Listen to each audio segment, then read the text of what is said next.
Just the Luka the dice.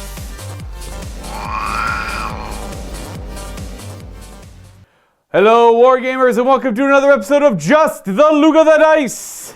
Luka here from MiniWarGaming, playing against Darren. Howdy. Originally from Chicago, now in Florida. Yep, East Coast. But you flew up to Chicago and then drove here. Yeah, because it makes sense. Only a madman would drive from Florida. Yeah. Shout out to the people who have driven here from Florida and Texas before, because Yeah, you are nuts. That is about a day or more, depending on how many stops you make and all that good stuff. The drive from Chicago to Florida is like 20 hours, which I've done in one shot one time, which was not super fun. That's brutal. Red Bull. I've never done it. The longest drive I've done was 18 hours to Thunder Bay from here, and that's just like up and around the lakes, and I thought that was monotonous and boring, because it's literally nothing but hills and trees and bears and moose. Bears and moose. Gotta watch out for them. Anyways, to the game. We're playing 40k. We're doing 2,000 points. We're doing Black Legion from Darren against technically Sentinels of the Forge, which is the MiniWarGaming chapter, and I'm playing them as Salamanders, which is their true, they're a successor of the Salamanders, so I'm using the one successor rule where they get to take the tactics of the Salamanders and all that good fun stuff. And I'm bringing drop pods and stern guard, and it feels like 2014 in here when you look at my list. Well, not including all the Primaris stuff I'm running as well. Still Primaris. It's what we have. Vito's taking the rest of the stuff I wanted to do, so I had to improvise. Anyways, we're doing Maelstrom of War, and if you want to come by and challenge us and play some 40k here, like Darren has, go to miniwargaming.com/challenge, and Josh will set all that up for you. Without further ado, let's get to the game. We are going to take a look at the Sentinels of the Forge forces first. I'm running two separate detachments, two battalions, mostly because I want to dig deep into the new stratagems that the Space Marines have. Now, obviously the Salamanders do not have their supplemental book yet, so I'm just playing with the generic Space Marine Codex that just came out, but it has a lot of neat new tricks in it as well. So hopefully I'll be able to show some of those off for you guys. And because I'm a successor chapter, I had to choose like two successor traits. I'm choosing, I think it's like the footpaths of the Primarch or followers of the Primarch. Ideally it's the one where I can't take a second one, and I'm forced to use the chapter tactic trait of their founding chapter, which is the Salamanders, which I believe is Forged in Battle. It allows me to reroll per shooting or fight phase, one hit roll, one wound roll. It's the standard as it was before. In addition, I ignore AP1 on all attacks against me, as my armor is even better forged as well. I will start with this battalion over here, as it houses my Warlord, which will be this Captain in Gravis armor. He is going to have the stock loadout, Boltstorm Gauntlet, as well as a Power Sword. Though I think it's mastercrafted. Anyways, he is going to have the Armor Indominus as his relic, which gives him a 2-up armor save, and once per game, before something, I'll double check that when it comes up, I get to declare he'll have a 3-up invulnerable save instead of his normal 4-up invulnerable save. So hopefully that keeps him alive. And I was humming and hawing between the Warlord traits. Pretty sure he can't take the Salamander one because he's technically a Sentinel of the Forge chapter. And if that's the case, let me know in the comments down below, but I'm pretty sure he has to take one of the generic ones for now. He took the Imperium Sword, which gives him +1 attack and +1 strength on his profile if he charges successfully or performs a heroic intervention. And in addition to that, it lets him reroll the dice when charging. I believe it's a single die or both the dice. Second HQ of the battalion is this lieutenant. He's just got the mastercrafted bolt rifle. Nothing special about him other than the fact that he's got that lieutenant ability. The troops I'm running in this battalion are 3 squads of scouts. The only thing that's not what you see is what you get here is the camo cloaks. I couldn't afford all of them. Plus, you have to have every model in the unit have camo cloaks for it to work out, so it's kind of weird to have one heavy bolter guy without camo cloaks, but say he has camo cloaks. It's just easier to say, plus I don't have the points, that they don't have camo cloaks. But everything else is WYSIWYG. We got this squad here, 4 sniper rifles, 1 heavy bolter. Over here we've got 3 sniper rifles, 1 heavy bolter, and a bolt gun. That's because of points. Correction, these guys have 4 sniper rifles and a heavy bolter, because I realized once I dropped all the camo cloaks, I had bought 1 more heavy weapon, and I had the points for a camo cloak, or sorry, a sniper rifle. So at least keeps that all basic across the board. And lastly, the squad over here, 4 sniper rifles and a missile launcher. Now my favorite thing with these sniper scouts is the fact that, usually when you have a sniper rifle unit, you want them to be concealed, hidden. In reality, you don't want your opponent knowing where they are. But it kind of defeats the purpose when 4 of them are trying to be sneaky and one of them is just shooting a heavy assault gun every second of every turn. It kind of gives away the position.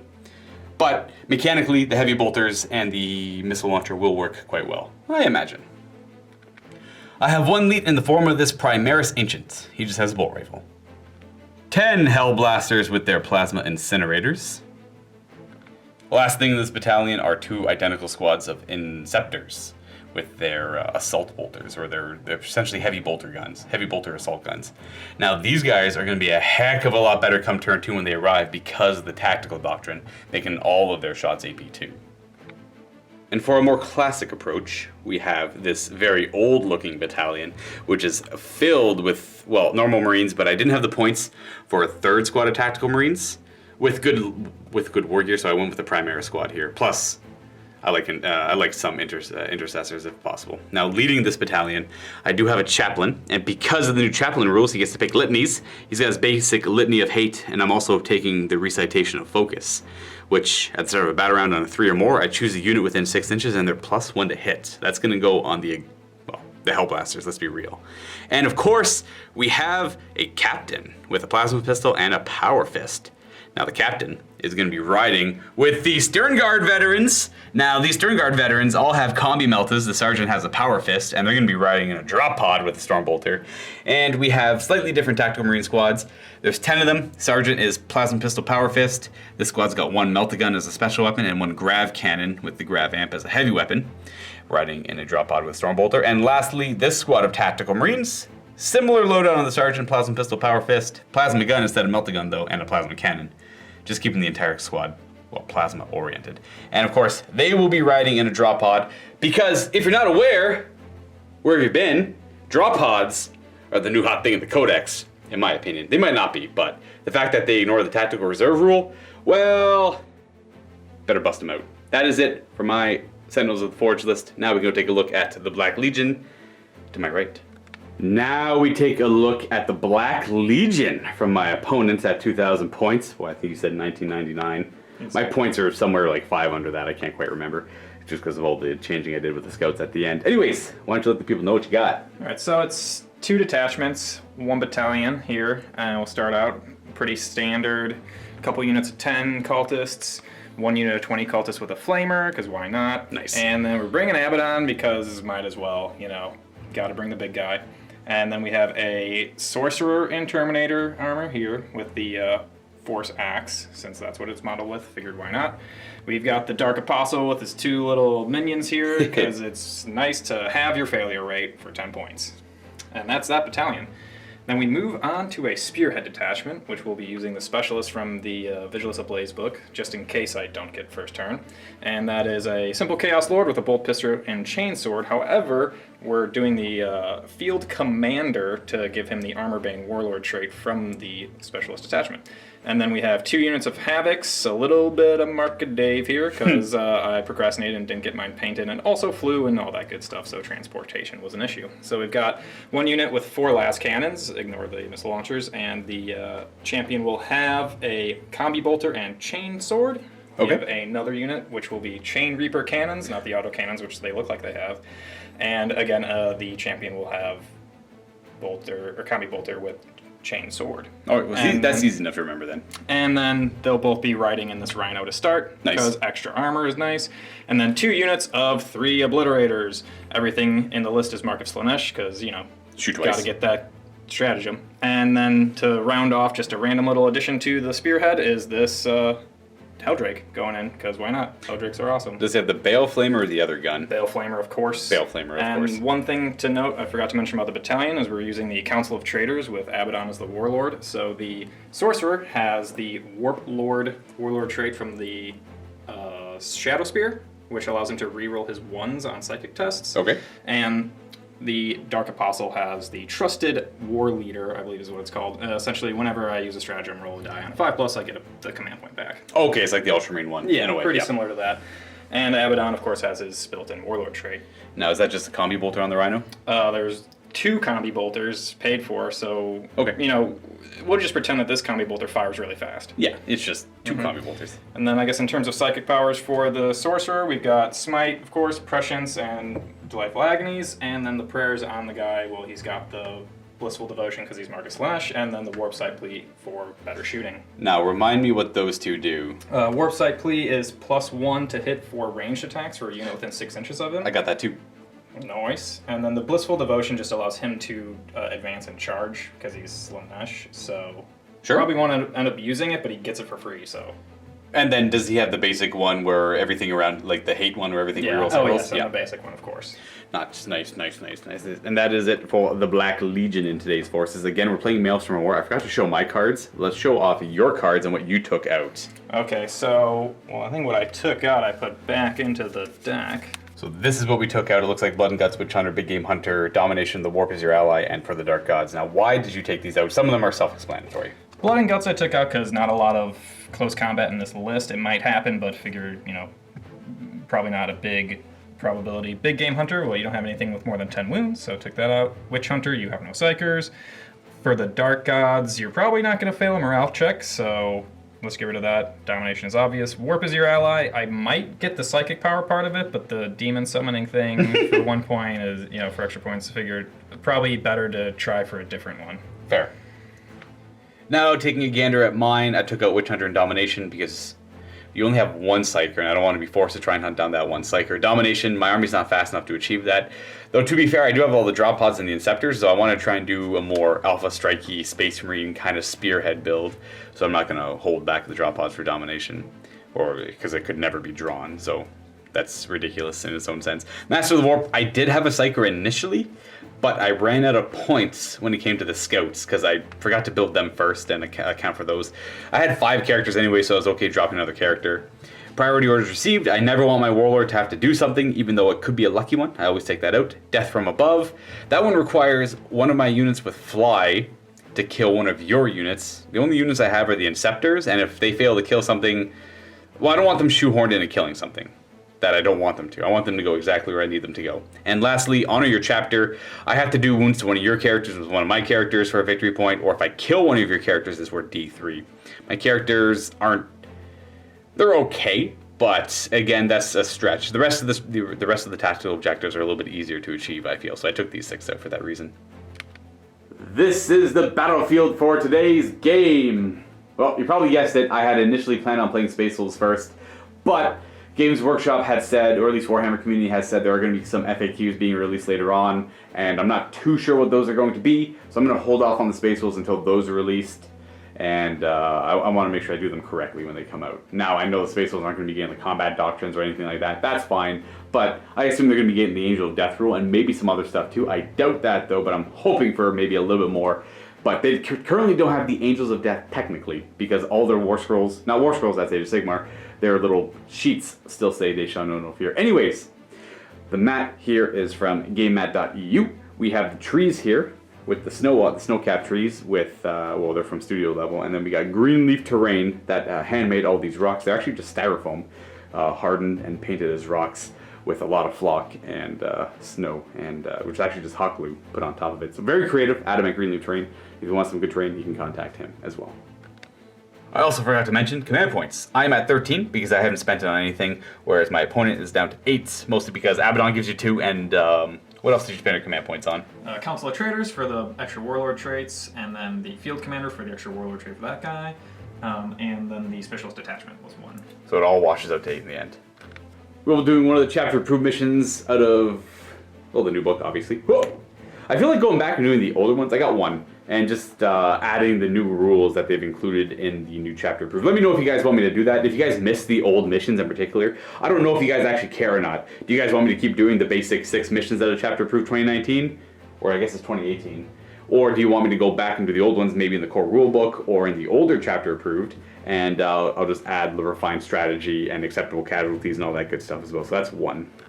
So we got our objectives down. I have to randomly determine the map. We got 1, and I have to pick a side. That means you will be deploying first and going first, unless I seize the initiative and all good stuff like that. Anyways, what is 1? I can't remember. And that was Spearhead Assault, so it's the elongated hammer and anvil. So we are 12 inches up on the sides, both sides. In addition to that, we're 9 inches away from the center, so the center point is 27 inches up from the back of the battlefield, as opposed to 24 normally. But you have to make a line to the sides on the 12. So we're gonna go ahead and deploy, show you guys that, and we got disruptive signals, or that's the mission we got. So every turn you generate 4 cards, or up to 4 cards, and after your opponent finishes generating their cards, you can spend 1 command point and say, you cannot do that one this turn. It kind of turns it off. You just flip it over, and then it becomes active again next turn, or next player turn. And that's it. You have Slay the Warlord, First Strike, and Linebreaker as your standard secondary. So all around, pretty basic one, but it is the first one you roll. So the other ones after number 1 are a little more, well, complicated, I guess.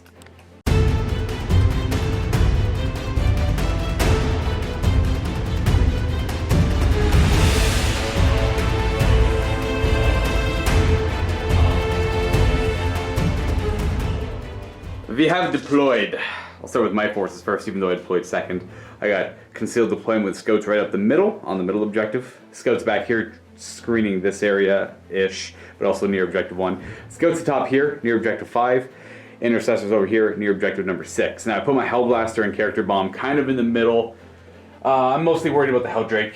Chances are Chaos Forces are going to be going first here, so we're going to have to worry about him flying over and tying up all the Hellblasters. I mean, I could put the Hellblasters way in the back, but that defeats the whole purpose of having them. So I'm going to have to deal with him, unless I can seize, of course. And of course, we got the Reaper. Are they Reaper chain cannons? Yeah, Reaper chain cannons that just look like auto cannons. They're hiding in the Rhino there, and we just, well, you decided to put the last cannons on the Chaos Lord with the Armorbane Warlord trait up there on top of the rock hiding. Just because... You know, they got their perch, seemed to make sense. Yeah, they're 48 inch We'll take out a bunch of drop pods with them, it's fine. Literally wait for the drop pods to show up kind of thing. And we got Cultists all about making a screen. We have the Dark Apostle and the Sorcerer and Terminator armor right smack dab in the middle. And of course Helldrake front and center with Abaddon, all the Obliterators in reserve. That's it in reserve, right?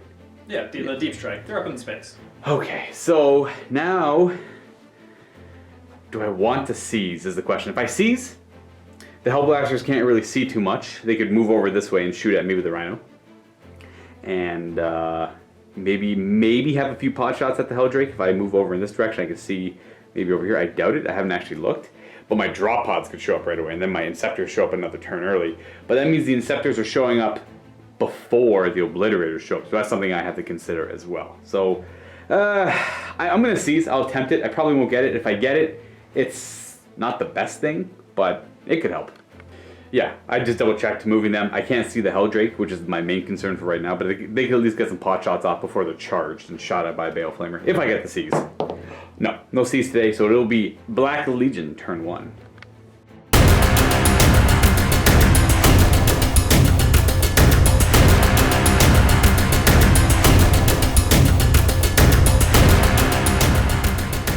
Before we draw your tactical objective cards, we have to do my litanies, and I can't remember what the Dark Apostles' prayers. I think they're called prayers. Yeah, prayers to the dark gods. All right, so we'll go ahead and do yours first, and then mine. And my combat doctrine is automatically Devastator Doctrine, as I always have to start with that one.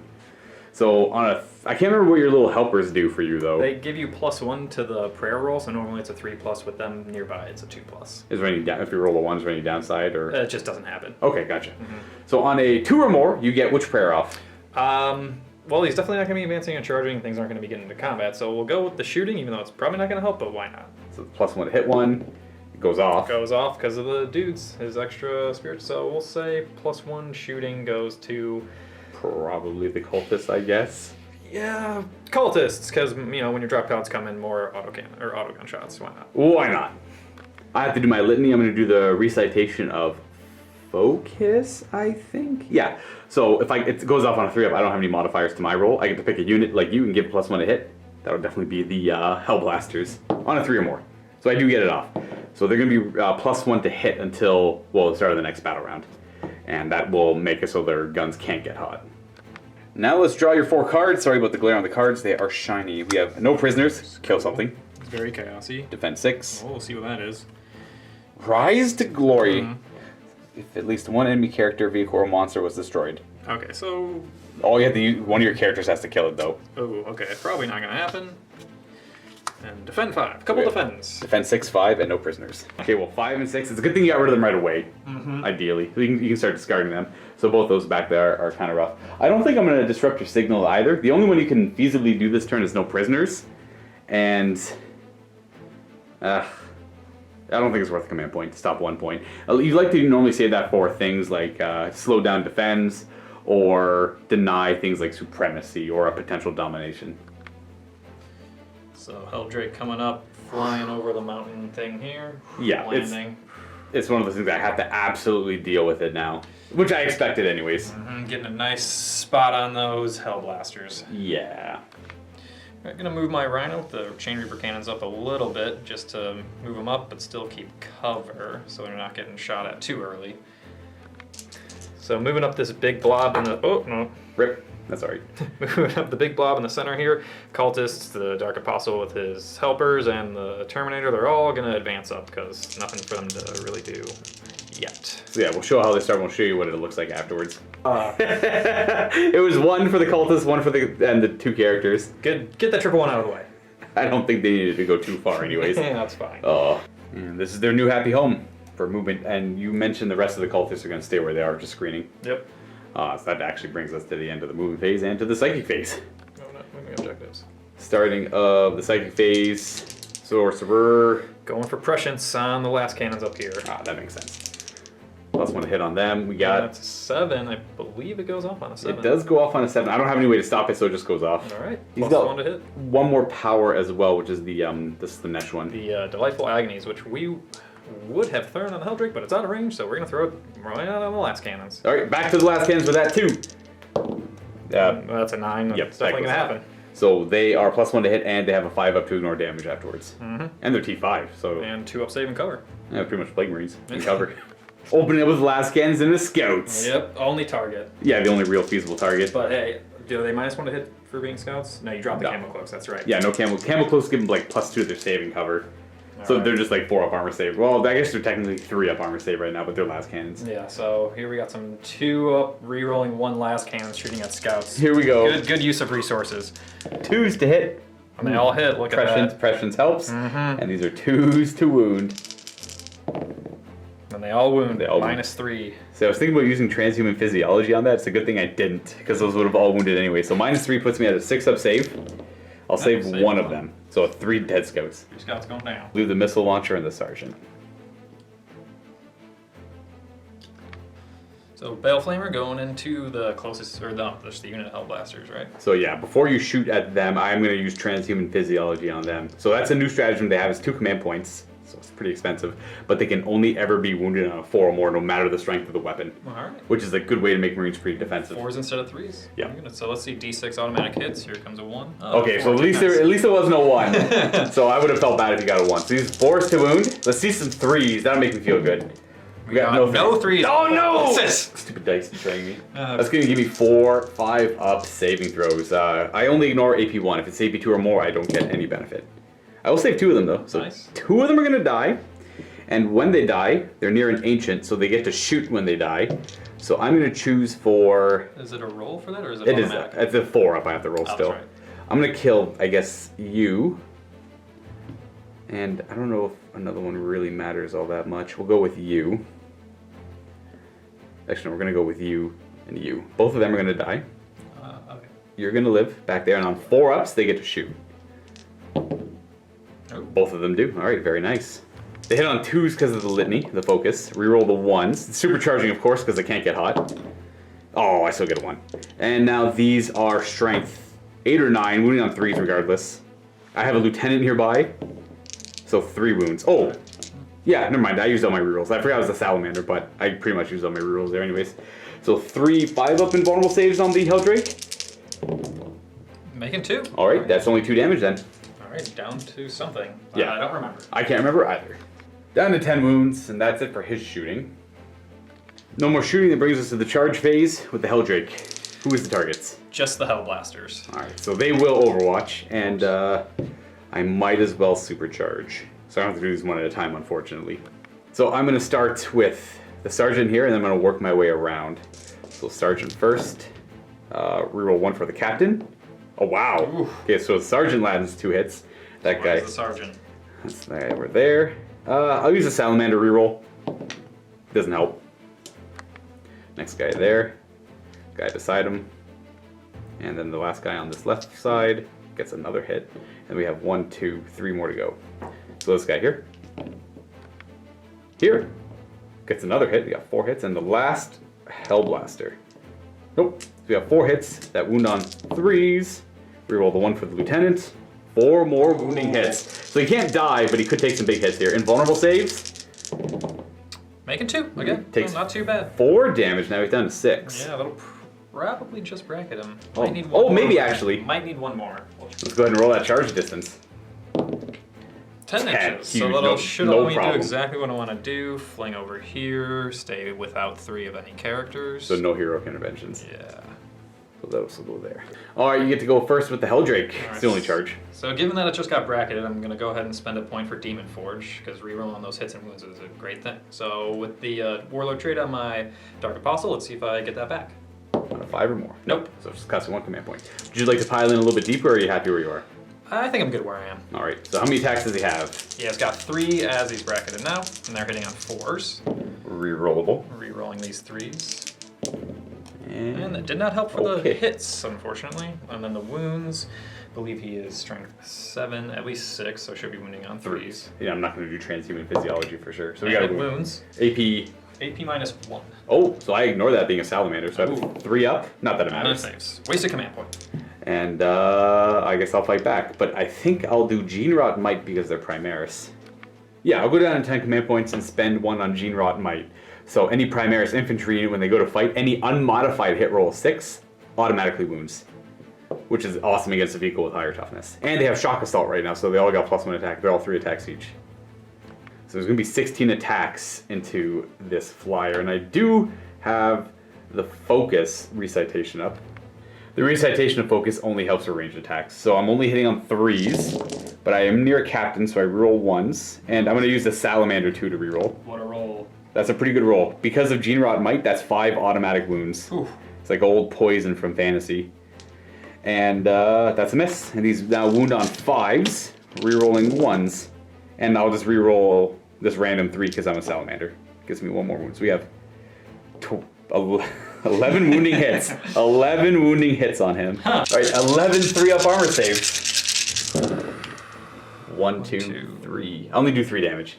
2. All right. So he's down to 3 wounds remaining. So he's pretty hurt, but you also tied my Hellblasters up for a turn, which is a pretty big He deal. did his job. I will conclude the turn. We're on to morale. I owe you a morale check on them. Well, they can't really fail because they use his leadership. And a morale check on them, though I think scouts are they only 8 with the sergeant? Only 8 with the sergeant. Oh, they shall know no fear, though, because they are angels of death. Okay, they're good. Wait, no, that's a 9. No, that's a 7. We're good. No one runs. And you don't obviously don't have to do any morale yourself. And let's check scoring. Which I don't, because you're looking for no prisoners. Correct. So unfortunately didn't achieve any of these, but you are able to discard one of these at the end of your turn. I will discard Defend 5 as it's the farthest back in your deployment zone. Alright, so bye-bye 5.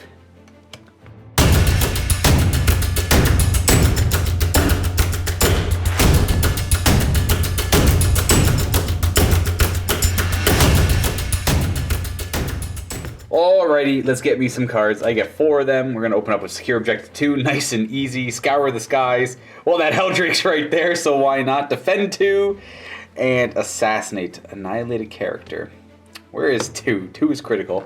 2 is unfortunately right there, so much like you, I've had some ill luck in that regard. The objective, that is. Probably going to forego Objective 2 and Assassinate. You only have 2 characters right in the middle there, so I'm going to get rid of some of the screens. As for Scour the Skies, well, we have a target.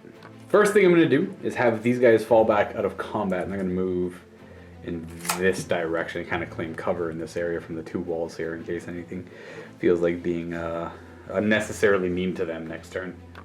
They're going to end there. Chaplain, so I need some fallback, or I need some backup to take this thing out if shooting doesn't take it out, which is the issue. But I also don't want to expose my characters. Hey, you know what? Nah, never mind. Chaplain's going to go here. Gravis Armor Captain, who only moves 5, will go over here too. And then the Lieutenant is going to move over here. And the Ancient will follow them as well. These Tactical Marines are moving on. Not Tactical Marines, Intercessors are moving on up. After they move, that concludes my movement, so my Drop Pod Assault is going to start now. I got to decide which I want to bring in and where I want to bring them in.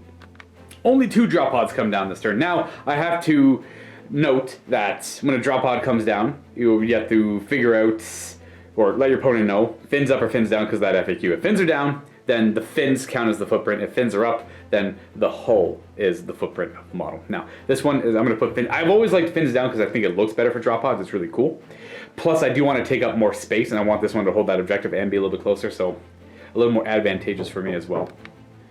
Cullen came in and interrupted me, so I'm going to try and continue where I left off. I was discussing about how this drop pod, fins are down, so the fins count as its footprint, gives it a bigger denial range. Now, whereas this drop pod, the rule is, pretty sure, or it should be at least, that either all fins are up or all fins are down, so I can't do something like this. I can't declare its fins are down, cover up a bigger footprint, and then have this one fin up, which is, so technically, this drop pod is not on the table. So what I'm going to say is, all the fins are up on this drop pod. It's exactly where it needs to be right there, but I think the fins look so cool down that I'm going to leave them down. I know it's going to be confusing, but they're not going to be part of the footprint. Just the hull of the drop pod will be. So I'll just signify that with that one being up. And then my Stern Guard veterans pop out of this drop pod, and a squad of tactical marines with plasma gun and plasma cannon pop out of this drop pod over here, threatening this flank. I'm holding one drop pod in reserve to maybe show up with the Inceptors later, after I clear off some of the screens. That will bring us to the Psychic phase, which I have no Psychic powers. You have no abilities that interact in the Psychic phase, so I will go on to the start of the Shooting phase. I know I have to deal with this guy, and I want to deal with that Rhino. I'm going to open up with the Chaplain.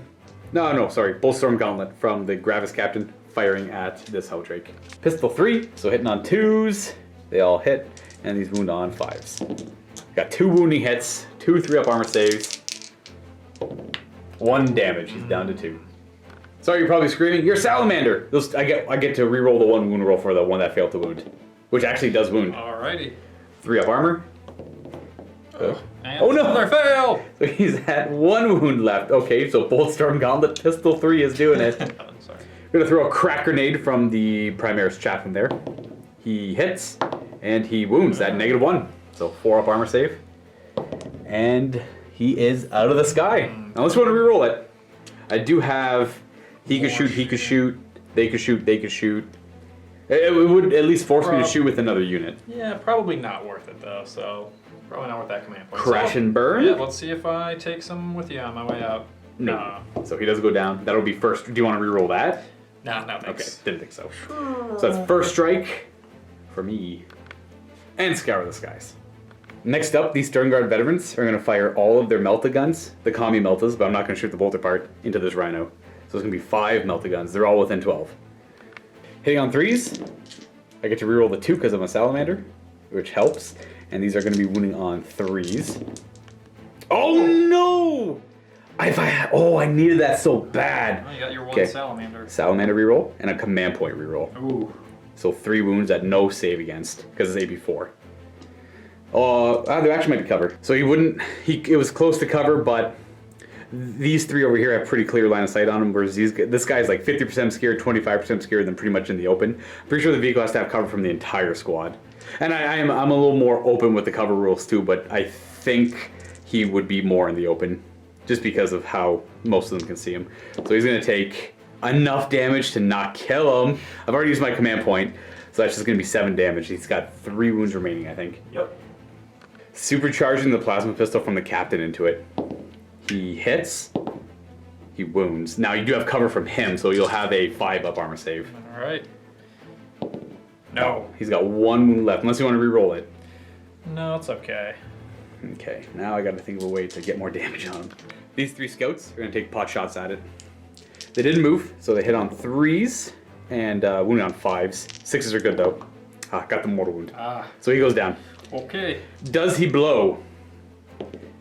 Yes. Okay. Well, I'm pretty sure it is going to hit both the characters. Yeah. So if you want to re-roll that, I'll let you think about it.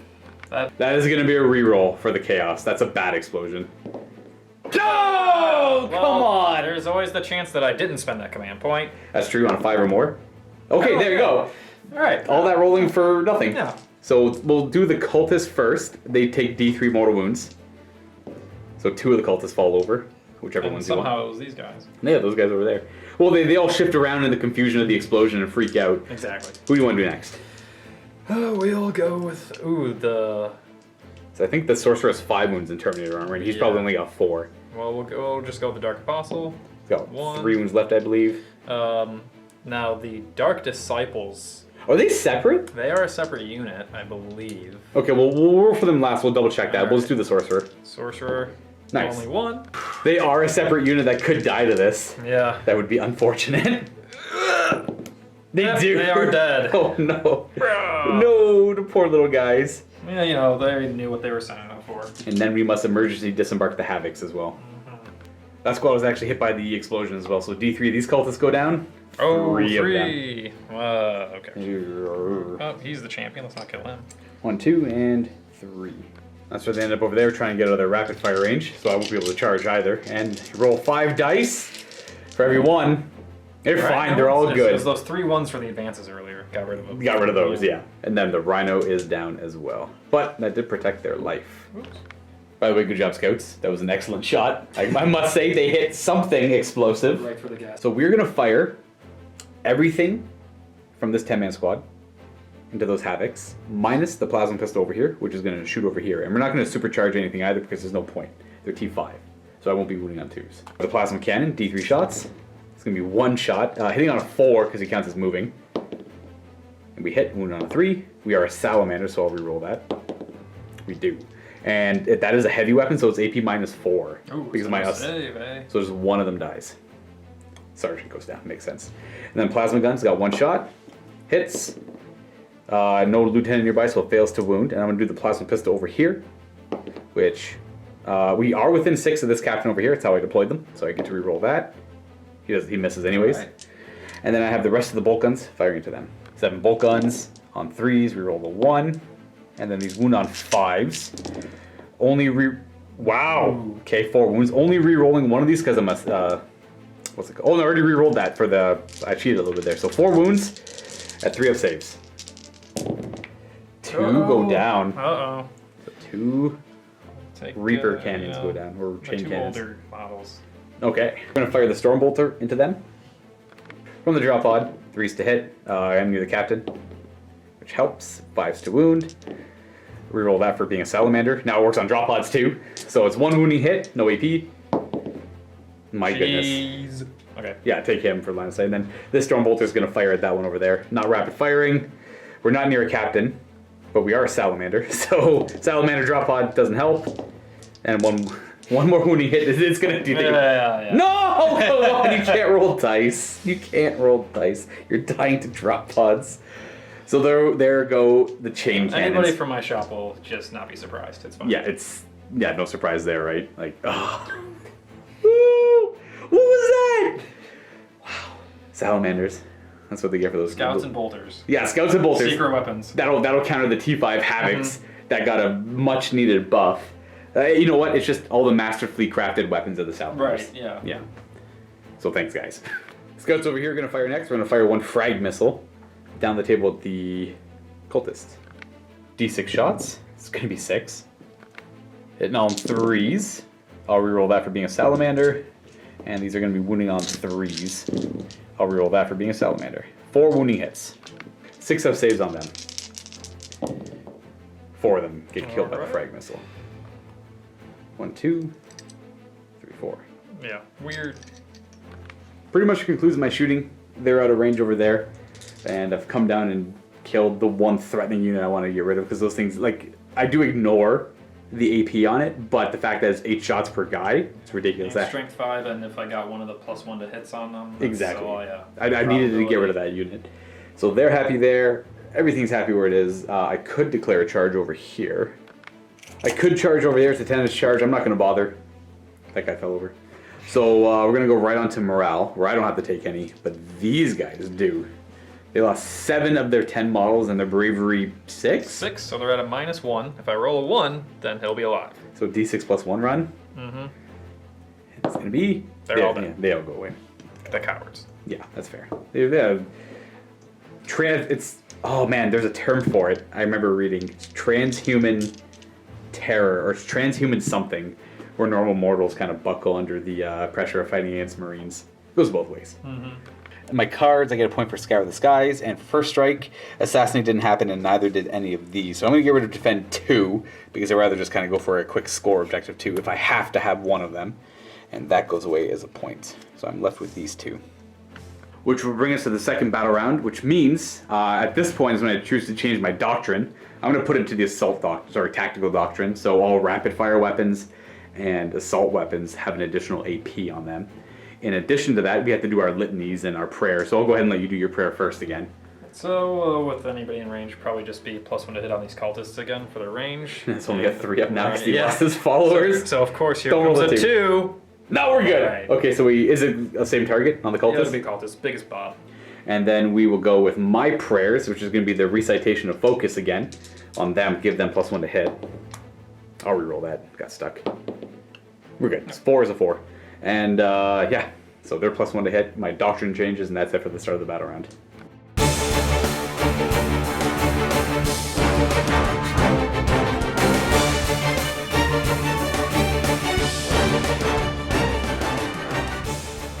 We need a new card for you, so we still have no prisoners, defend 6, and rise to glory, which is kill a character with one of your characters, or a character, vehicle, or monster with one of your characters. And the next card is gonna be Secure objective 5. I think that's in my territory. I believe it Yeah, because you just had defend 5. Yep. So I'm not gonna bother disrupting any signals. Objective 5 is way back here. Now I've set it up so I know you can deep strike way back here, but that's not advantageous. So it's one of those, like, there's no point, unless you, like, for line breaker later in the game, but they have to show up at turn 3 at least. Where would you like to start moving? I think we'll start with the big blob cultists here. Alright, are they gonna just move? Yeah, gonna move up towards their impending doom. Shoot over here? Yep. Nice. So first one moves, the rest are gonna hustle on over. So that's where they end up moving. We forgot to mention in the morale phase before that they take some damage from the explosion, but they use his leadership, and his leadership So right now, because we actually forgot to mention this earlier, he has a relic that gives +1 leadership within 6 inches to my guys, and -1 leadership within 6 to your guys. Okay. Plus Black Legion is another +1, and they use his leadership. So these are leadership 11 cultists right now. The So, yeah. bravest cultists you've ever seen. That's why they didn't run away. And they don't suffer that transhuman terror that the other ones did. Just scooting up for smite range. Yeah, Whoa. that'll be hitting my Marines for sure. See, I didn't want them to get hit by Smite, so that's why I put the Marines a little bit further forward. They're expensive. They can't afford to get killed by Smite. These cultists are going to shift up a little bit over the wall, take some ground. And end like that. That will pretty much conclude the move, because I assume they're not moving up there. Nope, they don't got anywhere to go. They're happy as is, and reinforcement time. No, Blitz, and Abaddon all showing up over here, really hammering down on this, or answering my drop pods that came down. Which brings us to your psychic phase. Alright. Sorry, cut you off, my bad. No problem. I think we're gonna throw prescience on something. Open up with a pre-science. Ooh, Off 6. by I don't 1. think that's gonna do it. So, Do you want a command point to 2? 3. Let's see, how many command points do I have left right now? 7. 7 remaining. I think I can afford it, so we're gonna go ahead and. Re-roll it. And it's a 3, so Nice. prescience going into something. And it's a new battle round, so on a 5-up you could get that back. That is true. Which is a no. 3, so not happening yet. So prescience, I assume, is going to go on the obliterators. Well, they're rerolling everything because Abaddon's there.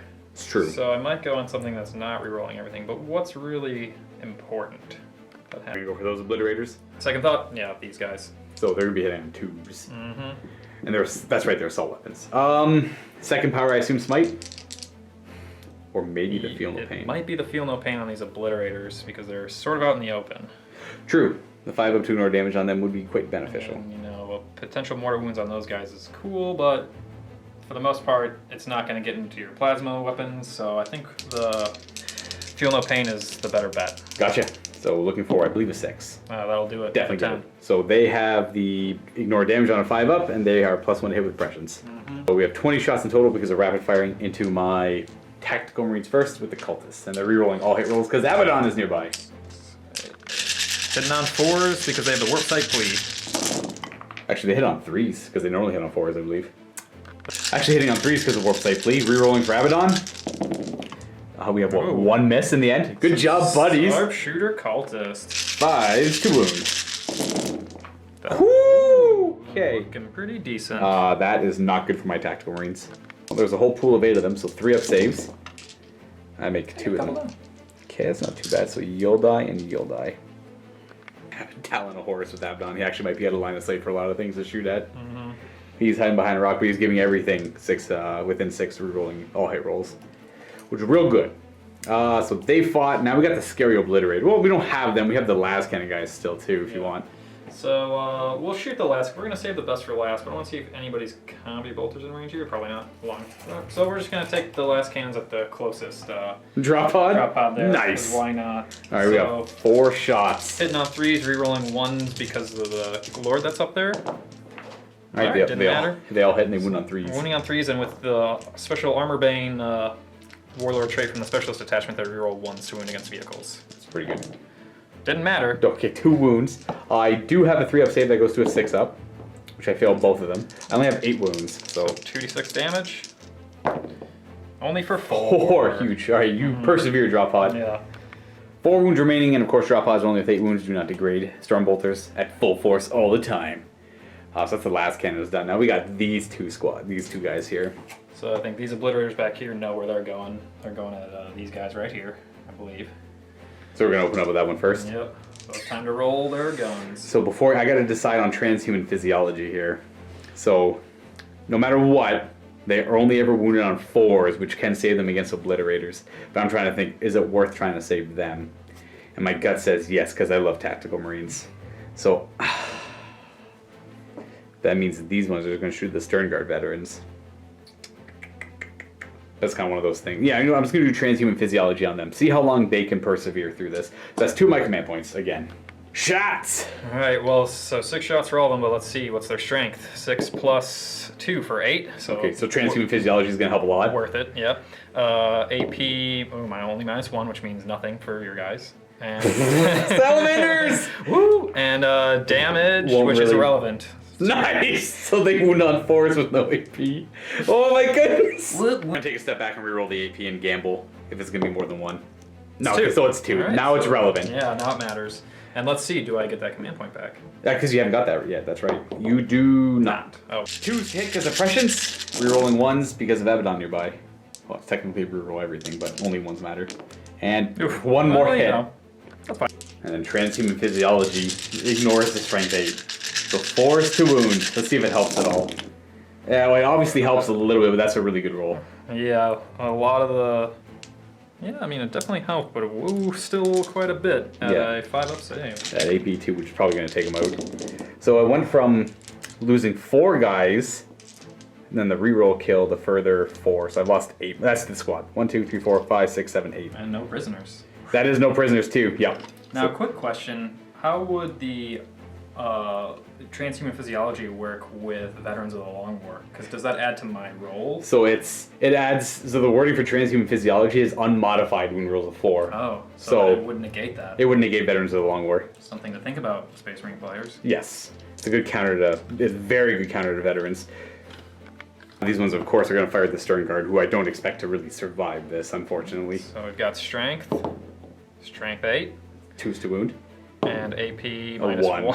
Okay, so they'll have their 3-up saves. And damage is irrelevant, but 2. Alrighty. 2s to hit. No, so 3s to hit. Rerolling everything. That was an amazing And roll. for the reroll. They did better than way better. 3s to wound. 2s, right? Sorry, Strength 2s, yeah, strength 8.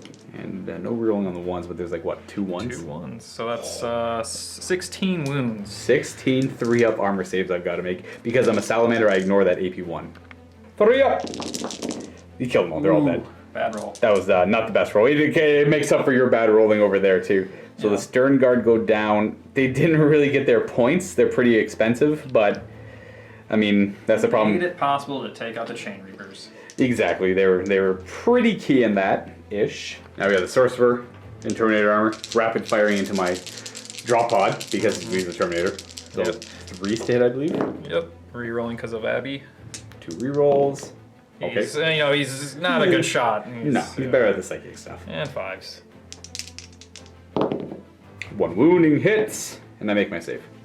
That concludes the shooting phase. No point doing endless cacophony on them because the only thing that can be shot at is this drop pod. And maybe this drop pod, but that's not worth 2 command points, I don't think. Unless, of course, these drop pods start dropping bodies, but I doubt that with their Stormbolter shots. Not bad, though, killing off the entire poor tactical Marines that showed up. But to be fair, 2 squads of Obliterators should kill 1 squad of Marines each. Okay, now for scoring. Didn't get any of these, but we do get no prisoners. He killed my Stern Guard veterans as well as my Tactical Marine Squad. Missing it by 1 for the D3, but that will put you on the scoreboard for 1 point. Would you like to get rid of any of these? Well, we'll drop defense 6 because there's no point. I'm not going to make it there this game. That's fair.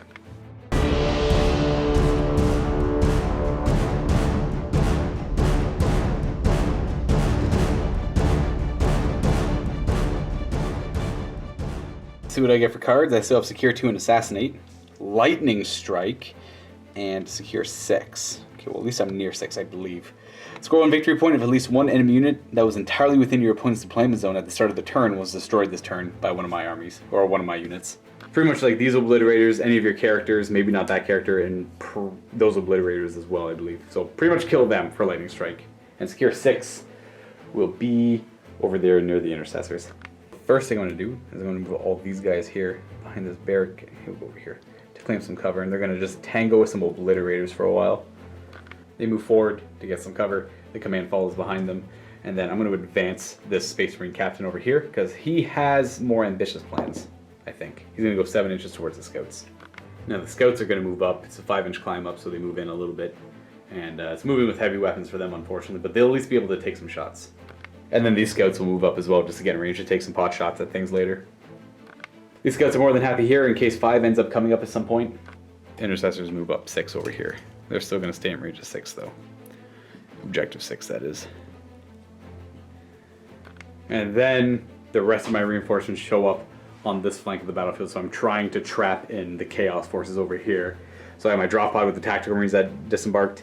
I have my Inceptors here and Inceptors over here. We're all really going to try and focus on those Obliterators though. I'm going to open up with the Hellblasters in the shooting phase. Oh, I'm passing the psychic phase just because there's nothing neither of us doing it. Definitely open up with the Hellblasters, supercharging everything into the Obliterators.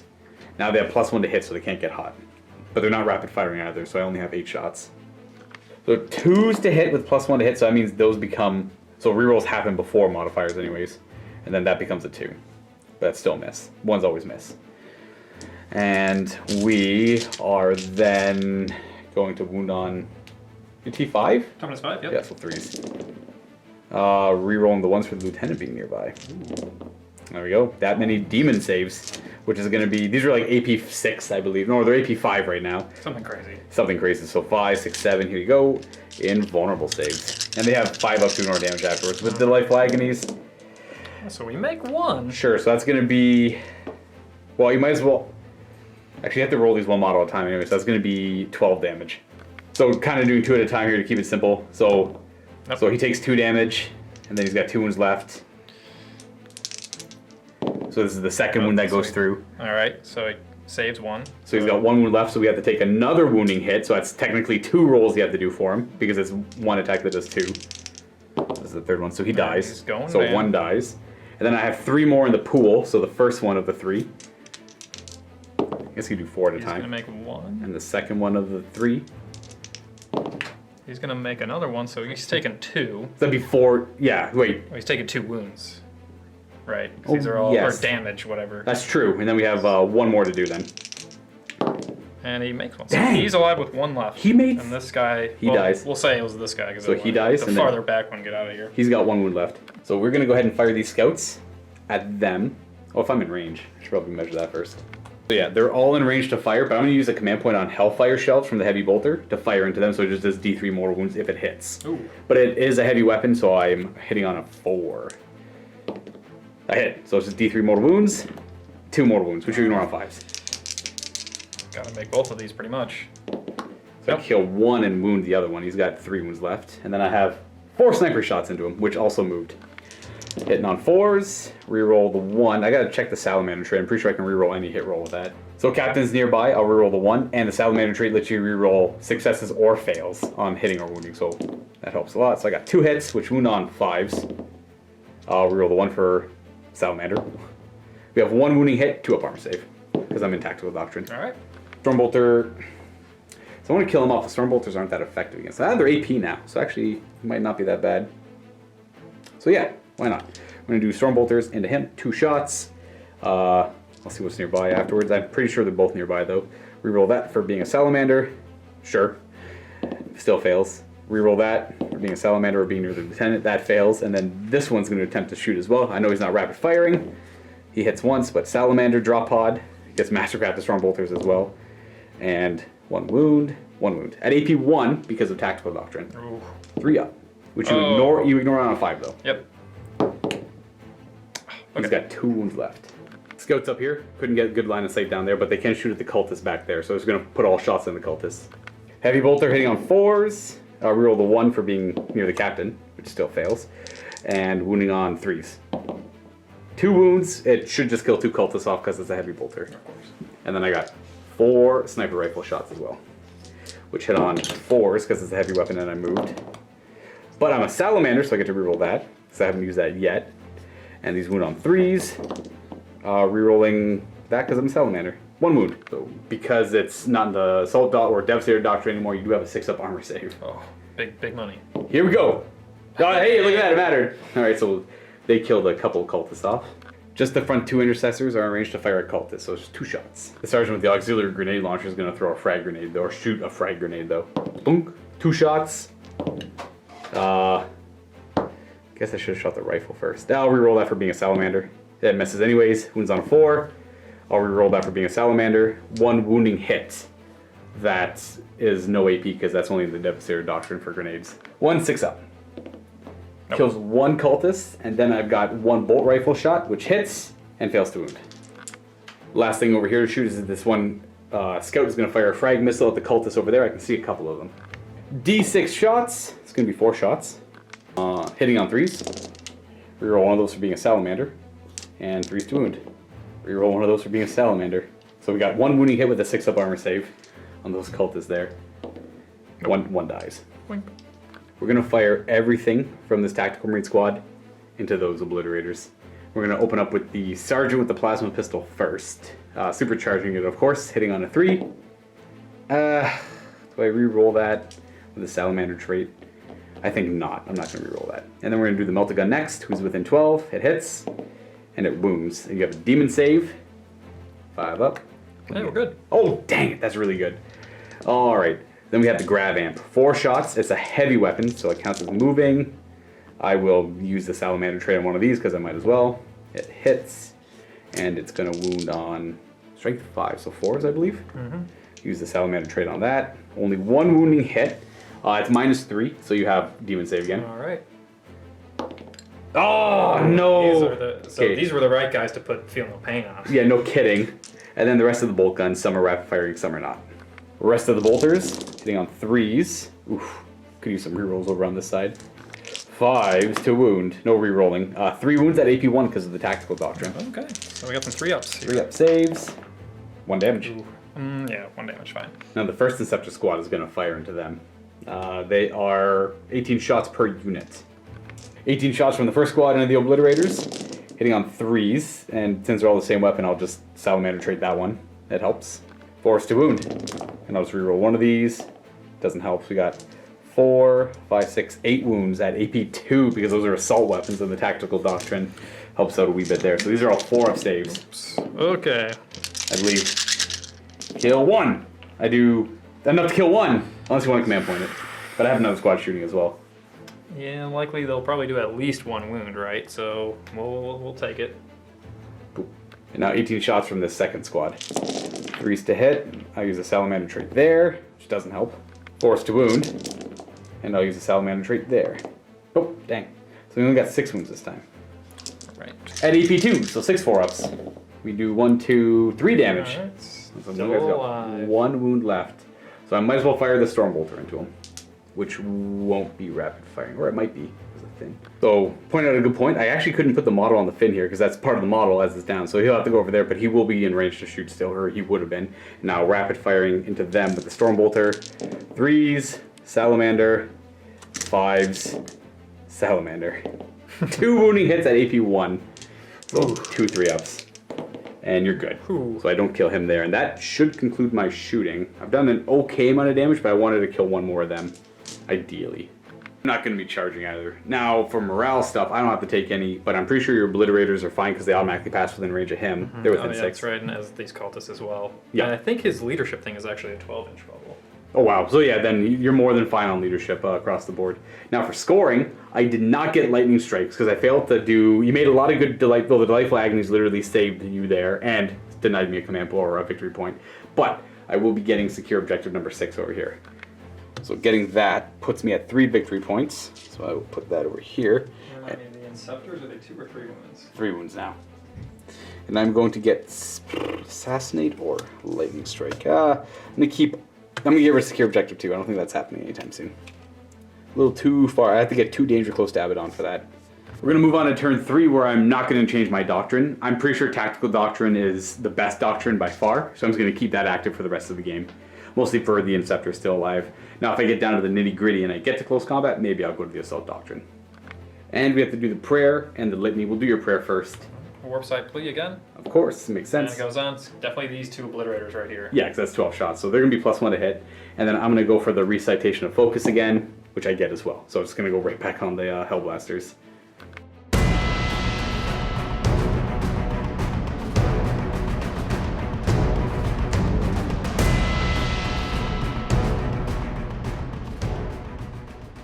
Two more cards for the Chaos Space Marines. We still have the character one and secure 5. The Long War was destroyed during this turn. D3 if you destroyed any Imperium units this turn. Nice. So we get more points the more Imperium you kill. That could swing the tides. That could really swing the game, yeah. And defend 4. Okay. Defend 4, the Long War, and what was the other one? Secure 5, I believe, way back there. Actually, we know that's going away at the end of this turn. So I'm actually going to use Disruptive Signals on the Long War, because that's too good. Oh, yeah. If you kill 3 of my units, that's way too many victory points. So now my victory points are going to start getting sapped to try and stop the Long War from happening. So that means that even if he does accomplish its goal, it cannot be scored until next turn. Trudge forward. Oh, Blitz moving up there 4. Obliterators over here moving up. Maybe charging. Yeah, they're actually better in close combat now too, so makes sense. Yep. Here comes some cultists to maybe eat Overwatch. Yep. Only one has to survive. It's true. And more than likely, one will survive. Abaddon moving 6 inches. In this direction to support that flank, because that flank is still strong. Terminator Sorcerer is... Although we actually may need to do the cultists first to get him through, but let's just take care of it while we're Yeah, because the cultists are just going to move out of the way for him. And the cultists move there to protect the Obliterator and move up into an offensive position. Dark Apostle moves up to the trees, sticking beside the Obliterators. He's trying to be sneaky with his flames. Psychic Phase, starting off with a Prescience. Pre-science. Hey, Warp Lord, Oh yeah! so it actually might work. I need a 5 or more. No, hey. Oh wow, 1 into 1 every time. Which is, yeah. Command point for 6 now. Do you want? Yeah, I was going to ask if you want to, but... But here's the one I think that's going to be more important this turn, is the Delightful Agonies. Yeah, keeping those Oblits alive. There Yes, I have no way to stop it, so it's all yours. We got 4 last cannons shooting down over there. Now is the Combi Bolter guy in range? He actually might be for the first. Definitely in range, did not move, so he's rapid firing as well. So we'll do the Combi Bolt. we'll Last cannons first? Yeah, that makes more sense. Yeah. So 3s rerolling 1s. 3s to hit. Nice, they all hit, and 3s to wound. And strength T5 and grab his armor. That's right. I probably should have done. Ooh. Transhuman. You want to reroll it? Ooh. Ooh. I think this is the high value shot, right? So I think this is the reroll. Alright. Yeah, we'll do it. And the reroll says Nope. 1 into But 1. Do I not spend that command point? On a 5 or more. You Hey, do not. that's the- There you go. The second time a useless command point has really totally not affected the game. So 3 wounding hits. I'm gonna have a 6-up armor save against that. So I'll fail all 3. So 1 at a time, D6 Alright. damage. First one is Oh, so he's got 2 that's wounds what I left. should have saved the reroll for. Well, I mean, ideally, you don't roll a 1. Yeah. All right, the second. Don't roll a 1 again. Okay, so it kills a model, and the last one kills a model. Kills him out. So almost. We'll leave the sergeant alive then. Oh, and do they rapid fire the Kami Bolter since he didn't move at all, right? Yeah, it should be. Bolter. Yeah, it should be 4 shots. Yeah. Hitting on 3s, rerolling 1s. Reroll a 1. And it's gonna be a. Okay, Of course. 5 to wound with them. Nope. All right. So now these cultists are going to fire. One of them has to fire at the Inceptors. Well, it doesn't have to, but choose to fire at the Inceptors in the back because of line of sight. And the other 5 are shooting at that Inceptor over there. Yep. So, And they're all rapid firing. Yep. So 10 into that scepter there. 4s to hit. Rerolling everything for Abaddon being nearby. Which is going to be... Oh, sure. All right, Abaddon. They're still cultists. Yeah, in the end. 5s to wound them. No AP. Not bad. Couple wounds. 2 wounds. 3 up armor saves. They're good. 2 more shots into the other squad of Inceptors. Rerolling for Abaddon. Nice! Hey, there we are. 5's to wound. Here comes 1 wound. A potential wound in the making. We fail. Oh, look at that. Put that on you because the sergeant's back here. Abaddon is going to Talon horse. Talon a horse. I'm debating about. You're into that tactical squad there. What's the profile on the strength 4? It's strength 4, so we're winning on 4s. Okay, so, then I don't have to worry about transhuman physiology then. So hitting on 2s, rerolling. He of They all course hit. hits because he is Abaddon, but only winning on 4s. Horse to wound because he's Abaddon. No way to reroll that. Womp, womp. Okay, we still have the Terminator and the Combi Bolter. We'll do the same. Same target. Yep. Reroll the 1 and 2. Mhm. He's Abaddon. That's right. Okay, 3 hits. Horse to And- wound. Up, drop die. Oh, 3, 2. 2 wounds. So that's 3 up armors. We're okay there. And now, well, we have the Dark Apostle if he has any ranged weapon. Bolt pistol, I'm pretty sure. Bolt pistol works. Reroll for Abaddon. Yeah. Hits. There we go. Wounds on a 4. That's a wound. 3 up. Oh, there you go. Kill a guy. And the guy we kill will be you. He's gonna fire at the Hellblasters. I am not gonna transhuman physiology. All right. So let's see. The strength is strength 9. Yeah, so that's 2 stupid. Okay. AP minus 2? 2. Oh, I'm in cover, but still. Damage 3. Yeah, that's good enough. That's pretty much ideally what you want. Wounding on 2s, minus 2 AP, which puts me to a 4-up save because I'm in cover. Yeah. These are 6 shots hitting on 3s? Should be. They'll be hitting on 3s. They're definitely out of range here, and I think I'm too late to do the stratagem to make them reroll once, right? There's a strategy to make them reroll once. Yeah, in the new Vigilus Ablaze, there's a Black Legion thing. You haven't rolled anything yet, I don't mind. So, yeah, So we're going to do Let the Galaxy Burn on him so he can reroll his ones. Alrighty. Just because that bounce too far. 3s! Didn't matter. All right. Alright, sure. So, hey. It's fail-safe, right? Exactly. And 2s to wound. And they all wound, so 5 4-ups, correct? Yeah, because I'm in cover, minus 2, 4-up armor, which didn't really matter. So 3 of them are going down, but because they're near the Ancient, on a 4 or more, they get to shoot. So I'm just gonna, I don't think any of them are rapid firing. Doesn't really matter who I pull. I'll pull you, you, and you. And they're all gonna attempt to shoot on a 4 or more. Only getting 1. I'm a fan. Oh, do I command point that one? I'm gonna command point it. Oh, one of them. Oh, okay, it doesn't help. So only one of them gets to shoot. Supercharging, of course. Hits. Wounds. Demon save. Oh. I think he's going down. Unless you want to, I don't think you've used the command point yet. But that might, I would also, don't forget, if you roll AP1 on them, their shots will be... I did use a command point over here, shooting at them for the reroll. That's right, you did. So he's going down. So he does go down. Taking out 3 more Hellblasters, it's okay. That's fair. Thanks. And that will trigger Lightning Strike because he started in your deployment zone this turn. He was killed by one of my units this turn. So that's a victory point. And they go down though. So mutual destruction.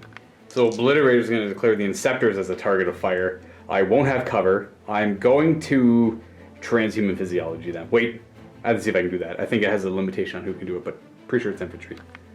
It's actually, it works on anything that's not a vehicle or a servitor. Why not? Anyways, I guess we can proceed with fire. It's going to be 12 shots, but the strength is... 7, so it doesn't matter because 4 is to wound. Yeah. Right. And AP minus 3. Oh, that's terrifying. And damage though, only 1. 1. So there's a saving grace. Yeah, they are 3 wounds each, so that should save them a little bit. 12 shots sitting on 2s rerolling. Yeah, because they have warp sight plead. Of course. Okay, we'll still miss. Wounding on 4s. 4 to wound. 1, 2, 3, 4, 5 wounds. It stopped 3 wounding hits. Pretty decent. Is this 5 you said? Yeah. At -3, it's a 6-up armor. I saved 1 of them, so that's 4 damage. It kills 1 and wounds another down to 1. Because this guy was already wounded. So that's going to go down to him at 1 wound left. End of the shooting phase, Endless Cacophony, not surprised. Gotta use it once. Made my whole army Marcus Lanesh. So shooting at them again, I suppose? Yeah. So yeah, they still have transhuman physiology up. You could shoot at them if you wanted to. I'm gonna bank on getting into combat and tying them up for a bit. Fair. So let's see the damaging and stuff rolls again. So Strength doesn't really matter. Doesn't too much. matter. AP minus 3 again. Oh, damage. Okay, we want better than 1. No. Okay. Hey, exactly the It's the same. exact same result. There's 2 to hit, rolling everything. Oh, which might come up mattered a lot more this time. So here we go. They do better than last time. They did one better than last time. And it's going to be 4s to wound. Is there any 3s in there? There's 1 3. 2, 3, 4, 5 wounds again. Okay, sure. So when we said we were going to shoot again, we meant we were just going to copy and paste. We'll just, literally just do that exact same roll again. 6 up save, so that's 4 damage, which does kill the unit off. So 1 wound kills the guy off, and then the remaining 3 to finish him off. And I think I've already used the command point. It was the Ancient I used the command point on. So these guys are cleared up. Good use. Which leads us to the charging phase. You know what? You love it, the sacrificial cultist charge Nice. into the tacticals. Well, I'll do my Overwatch then. Bolt gun guy here is going to throw a frag grenade. The rest are going to shoot their guns normally. I'm not going to supercharge the plasma pistol. So frag grenade, it's going to be 3 shots that hit on 6s. Nothing there. I'll shoot the plasma pistol. Might as well reroll that. Sure, why not? I miss. Grav gun. 2 hits, which wound on 3s. 2 when he hits, there's no save, so just 2-day cultist. Boop and boop. And then we've got the melta gun. Huzzah! And then we've got 1, 2, 3, 4, 5, so 10 bolt gun shots. 6s! Not a single one. Charging. Nice. Enough to stop Overwatch. Yep, we'll go boop, and then we're gonna keep them back so they don't run to leadership. Right, keep them within 12 of Abaddon. Blitz are going to declare charge, no Overwatch. 6 probably will do it. 6 looks good numbers to me. Boop, hello, and hello. Now, they're strength 5 with AP 1. Are they 1 damage each? Or, well, it doesn't really matter the damage, I guess. They're D3. Okay. The Dark Apostle is going to have to go in, but it would go around the trees. 6 probably won't do it for him, but not going to be too super useful. So we need 1 more inch on that charge, unless you want to re-roll it, bud. I don't think he's going to do too much with your special armor. His -1 on the Crozius won't matter, so it's just a couple extra attacks saving on 3s. They're already tied up, so we'll leave it as it is. As is then. So I assume you want to go first with them. Yes. Unless there's other charges, but I don't see any. So they're going to be 4 attacks each because of Shock Assault, which Games Workshop already said Chaos is going to get, and they have Death of the False Emperor, which I'm going to assume if Shock Assault gets tied into, or they'll just get it on their own as the side roll. They're going to get it regardless. So 4 attacks each. Hitting on 3s. Ooh, no re-rolling though. Ooh. Yeah, that's only. Oh, that won't too bad. No Death to the False Emperor though, unfortunately. That's true. So only 4 hits there, which wound on 3s because of strength 5. Got 2 wounds with 3 up saves. Now they're AP 1, but because I'm a Salamander, I ignore anything that's AP 1. So I make mattered there. I actually make a save. Now you get to go. I'm not going to interrupt, obviously. Okay. So big scary cultists coming in. Let's just make sure I don't pile in outside of. Oh yeah, that one. Yeah, you have more than enough room. So they're going to pile in. They're all going to be arranged to attack because they're all within an inch of a guy that's within an inch. Now, curious if they would get Shock Assault because they're not Astartes. They don't get the Legion rules either, and I don't think they have Death to the False Emperor. They do not. So we're just going to go ahead and say they only have 1 attack each, unless one of them is a sergeant. I think I accidentally killed the sergeant, so. Rip. So hitting on 4s. We got 2 hits and wounding on 5s. I got a wounding hit. Let these do better than the obliterators. No, they don't. Okay. Now I get to fight back. I have Shock Assaults. I feel like I want. Oh no, they're not. I was thinking about doing a Gene Rod Might, which is that they automatically wound on 6s. That's only Primaris, so I can't do that here. But I could do Death of the Traitors. I want to get cheeky with that Power Fist and maybe get a Death of the Traitor off. So I'm going to spend a command point on Death to the Traitors, which is Death of the False Emperor, but it's unmodified hit rolls to 6 to generate further hits. And then we're going to go pile in. He'll go there. He'll go over there. He's happy there. He wants to move in there and fight. He wants to move there. And actually, he's going to go a little bit further in. He's going to go in, and he's going to get there. So they should all be arranged to attack. Now I want to put as many attacks on the Obliterators as I can. So what it looks like is everyone here can attack the Obliterators, minus these 2, because he's within an inch of that guy. So these 2 have to attack the Cultists. So I'm going to go ahead and attack the Cultists first. Because of Shock Assault, I have 2 attacks each on these guys. So 4 attacks into the Cultists, hitting on 3s. I'm not going to use my Mastercrafted Fist to beat you up. No, we failed the wound as well. All right, good job, Cultists. Now we're going to go with the Power Fist into the Obliterators. I have 3 attacks because I was charged. Hitting on 4s.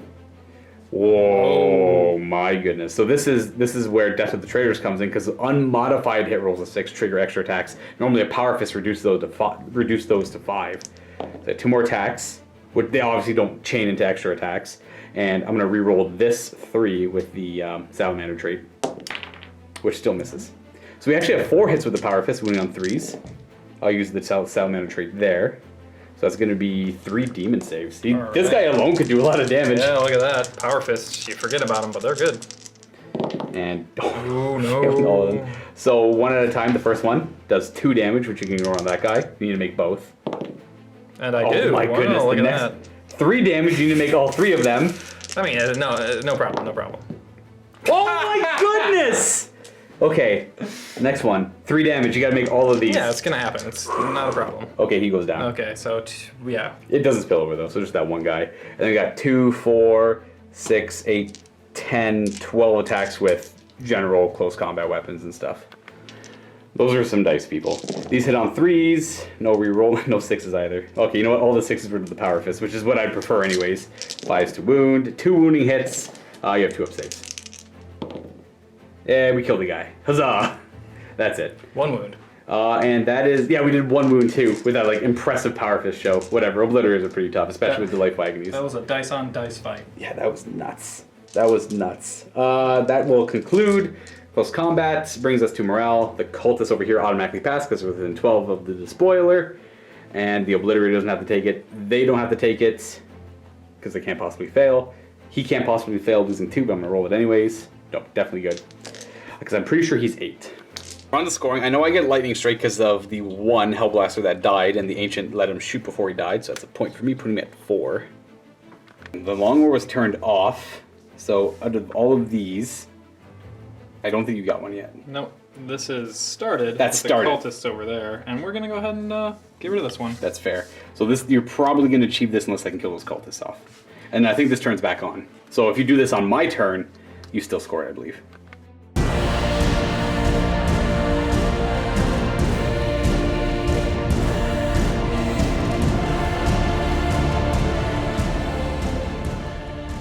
We're going to go right on to movement. Nothing fancy to do here. The goal here for my turn is to annihilate this blob of cultists. So he's got defend objective 4 currently. These 2 are in range of it. This one's within 12 of Abaddon. So if I don't kill him off, these 2 would automatically pass morale and you get 2 points for defend 4. So gotta kill him to a man.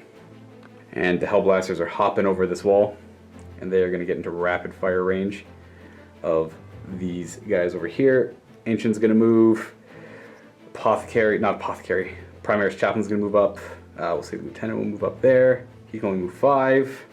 So they're all happy there. Now the Scouts are going to move up as well. So that's going to take them to the ledge up here. And I don't think I want to shoot characters. Scouts are overlooking the battlefield. This Captain is going to advance. Don't know how his job went from leading the Stern Guard to leading Scouts, but that is how it is right now. He's going to go 12 inches, so it's just a quick little up and at him. But unfortunately, we are going to be falling back out of combat here because I want my intercessors in the back to help out. And this way I get some Overwatch too. I don't think I'm going to kill this guy in close combat. He's got a 2-up save, and I'm not in the Assault Doctrine, so I don't get an additional AP. This Inceptor is going to fly to over here, and he's just going to light up that guy over here. That will conclude my movement. They're going to stand still just for bolter drill to rapid fire into the obliterator if I need to. And all the scouts are going to stay still except for those ones up here. Nothing to do in the psychic phase, so I say we get the show on the road. And we're going to open up with probably him and his mastercrafted bolt rifle and the lieutenant firing into them. It's just going to be 2 shots. He's going to be hitting on 3s, wounding on 3s. That's 2 dead cultists. AP 2 on that, or maybe 3 even. I think it's just 2. So 2 die from there. He's got bolt rifle. He's going to fire the Ancient. Both hit. And wounding on 3s. I'm just going to mastercraft one of those. So that's AP 2, kills 1 more cultist. And then we're going to fire storm bolters from over here. So I'm just going to combine both of them. They're going to fire into the cultists. They're both rapid firing. Ooh, I can't do that because I forgot the Salamander trait. First one, 3s to hit, Salamander reroll. And then this one over here, 3s to hit. I'm going to keep that over here, Salamander reroll. And then these are 3s to wound with AP, Salamander reroll. So that's 2 dead cultists so far. And 3s to wound. So that's 5 dead cultists because they're AP 1. 1, 2, 3, 4, 5. Keep that flamer alive. Maybe he'll do something. Yeah, keep that flamer standing. These scouts are going to fire everything into those cultists as well, but I'm not going to Hellfire Shell. I'm just going to fire the heavy bolter normally.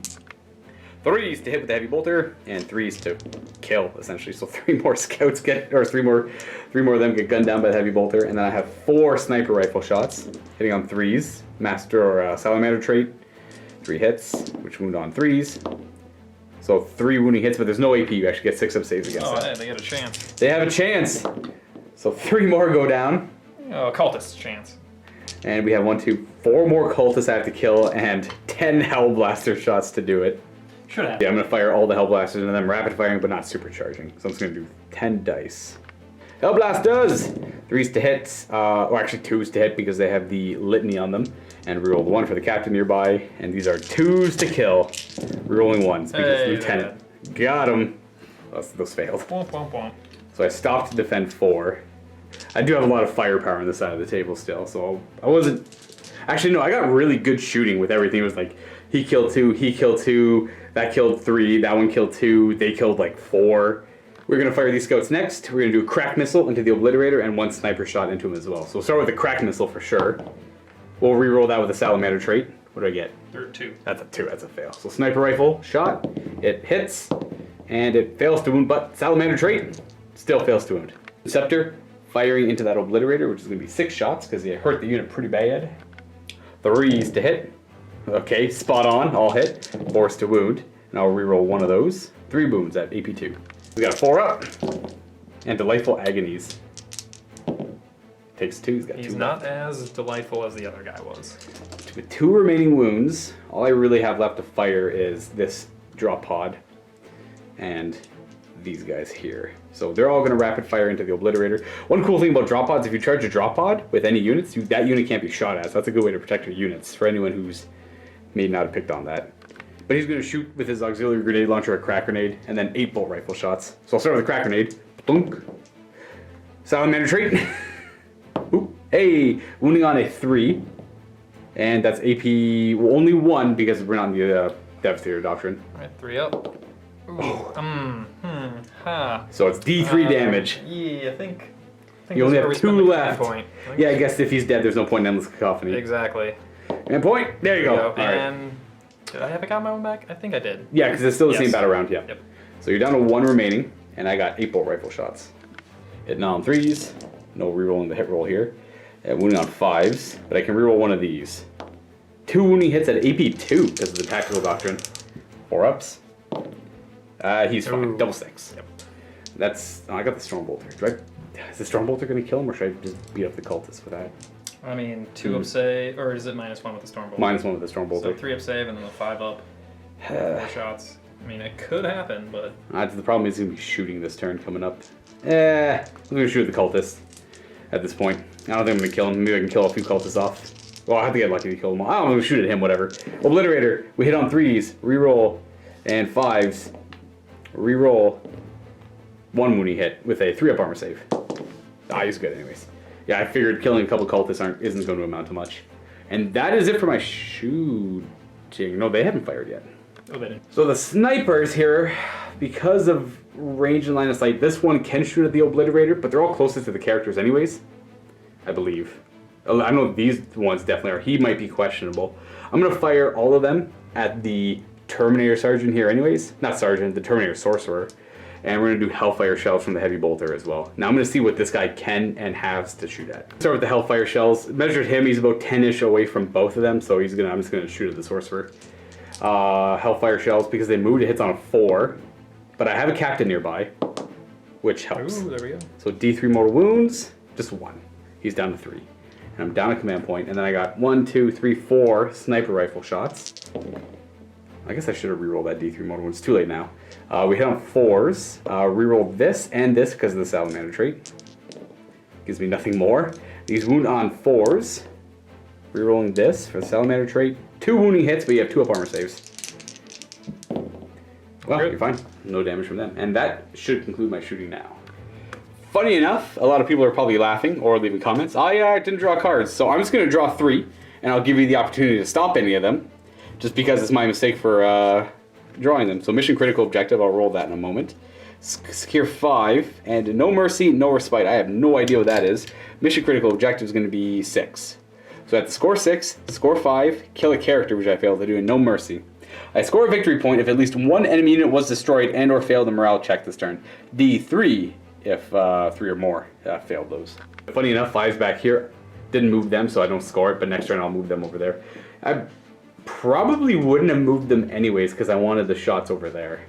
So you've decided you don't want to stop any of these? No, probably won't matter. Because it's just 1 victory point and 1 victory point for 2. Because I'm on 6 and I'm not on 5. But I did kill this, the cultist squad for a point. So that puts me up to 6. Not a huge amount of points, but I am up by 5 as we go into turn 4.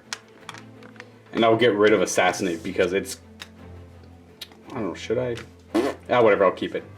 And then I'm not going to change the doctrine. I like my tactical doctrine active, and then you can do your prayer if you would like. Well, you know, same as always, warp site plea. And it is Ooh, it's not good. It's fine. It's fine? All right. Yeah. Oh, kicking the dice again. I should probably move that. And then we have the chaplain praying. Chaplain says yes. We get my recitation of focus on them for +1 to hit. Even though they probably won't be shooting this turn. And I was able to stop defend objective 4 by killing the cultist off. So we get to draw 1 more card for chaos. Mission critical objective. And it's going to be 5, of course, back in my line. But hey, if you... Actually, I don't currently control it either. It would be worth D3 if I controlled it and you snagged it. There's no way for me to get there. And then I have 1 last command point. You know what? I'm going to save it. I could try and stop the long war, but I'm curious to see if you can get it. Chaplain is going to move up the rocks to go challenge my scouts. And he'll land right Will there. he balance? Yeah, he does. Sorcerer is going to... the one who persevered is going to move up 1 little level there. He should be able to balance-ish. We'll figure it out. Abaddon moving 6 towards this remaining Obliterator. We're going to get him to combat this turn, I think. Maybe. Obliterator moving out of the way. That's probably within his 4 inches. Yeah, looks good. Yeah. The psychic phase from the dark... Oh, sorry, the actual sorcerer. Let's go for Delightful Agonies. Of course. And we... Ooh, Is it a... It's a... It's a 5-er? Is it a 5? Sure, you get to reroll the 1. Warlord trait. And it goes off. And we are going to go ahead and put it on Abaddon. That makes sense. He has all 4 marks of chaos. And then, do I want to smite or do I want to prescience? I don't think you need prescience too Probably much not. anymore. So we're just going to smite these scouts. That's fair. And scouts get to reroll the 1. That's why I take it. And There it you go. goes off. D3 mortal wounds. I can't stop it, so D3 scouts eat a smite. Ooh, 3 big of them do. smite. 1, 2, and we'll leave the sergeant and the heavy bolter guy, I suppose.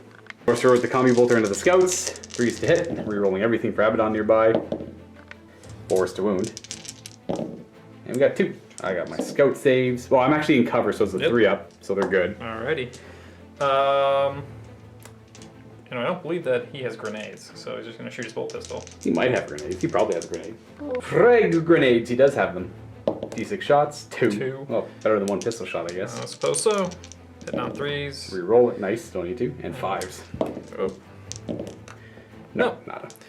Wouldn't have worked with the bolt pistol anyways. And Abaddon and the Well, we have the cultists as well. Yeah. The cultists will pepper that squad in front of them for their... Tactical Marines. Nice. 8 shots into my tacticals. They're Forwards. definitely maybe in range. It looks like a good solid 6 to me. Yeah. So hitting on forwards, rerolling everything. Only 1 miss there. 5s to wound. 1 wound. 1 single wound. 3 up. It does Marine. take 1 out. Okay, so we're gonna say you die. Talon a horse into the tacticals. 2s. Rerollable. And 4s. Hey, he wounded once. AP. -1, I believe. I'll roll my save. Oh, we're good on it anyways. No matter. And then the Obliterator's got 6 shots into whom? I can't transhuman anymore. We take out the Inceptor, or we bully these guys. We're gonna shoot at the Tactical Marines with them. So strength is Strength 8. good enough. And AP -2. Good enough. And damage irrelevant, but is 1. But it's 1.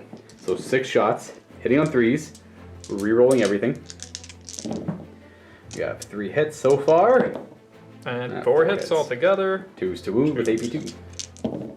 Well, wounds, so 4. 5 ups. 5 up armor, kills off 3. We'll kill 1, 2, 3 guys. Now Havocs are next. So we got a weird spellfire going. This combi bolter from him is going into the scouts up here. 2 last cannons into the Inceptor over there, hiding behind the drop pod, and 2 of the other last cannons into those tacticals, because why not? So we'll go with the combi bolter into the scouts. Huzzah! Didn't move, so shooting rapid fire. 3s to hit. Rerolling 1s because of the Yeah, lord three. nearby. Wow, sure. And a 4 to wound. Okay, nothing. And then we got 2 last cannons into my tactical marines. Alright, hitting on 3s. And Both 2s to wound. wound. And 6 both up. wound.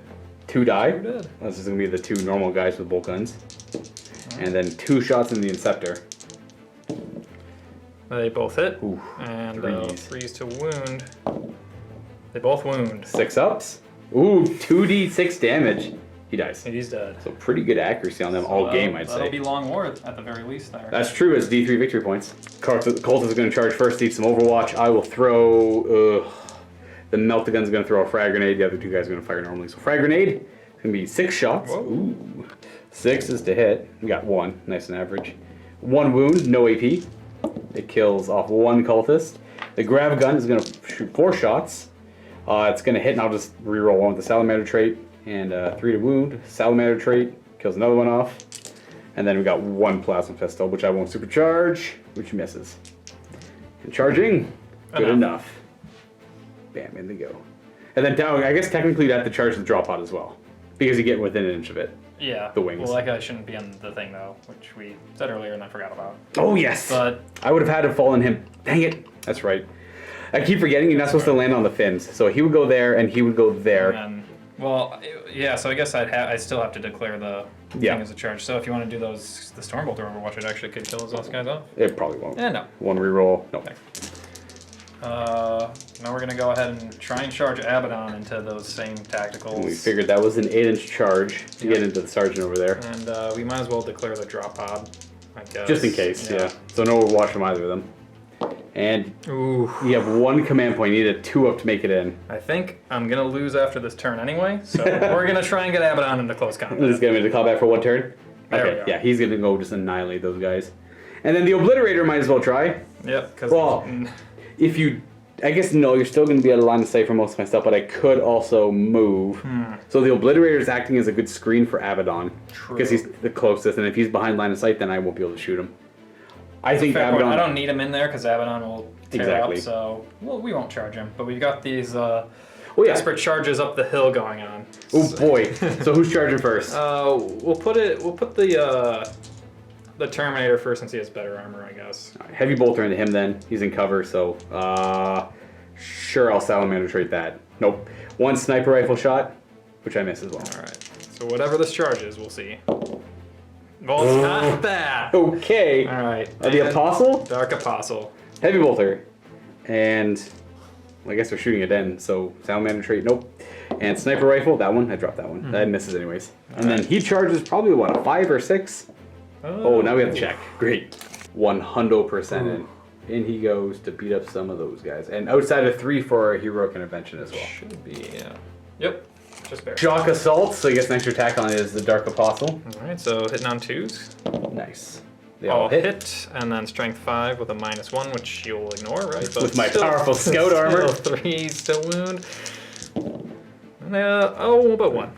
So my master-crafted scout armor doesn't help fully, but it doesn't actually, the ignoring AP didn't matter. Wouldn't have mattered. I guess we'll leave that guy. Would you like to consolidate?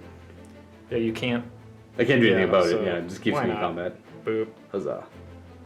I'm going to attack back with a scout sergeant, even though Abaddon gets to go next. He's got 3 attacks for shock assault.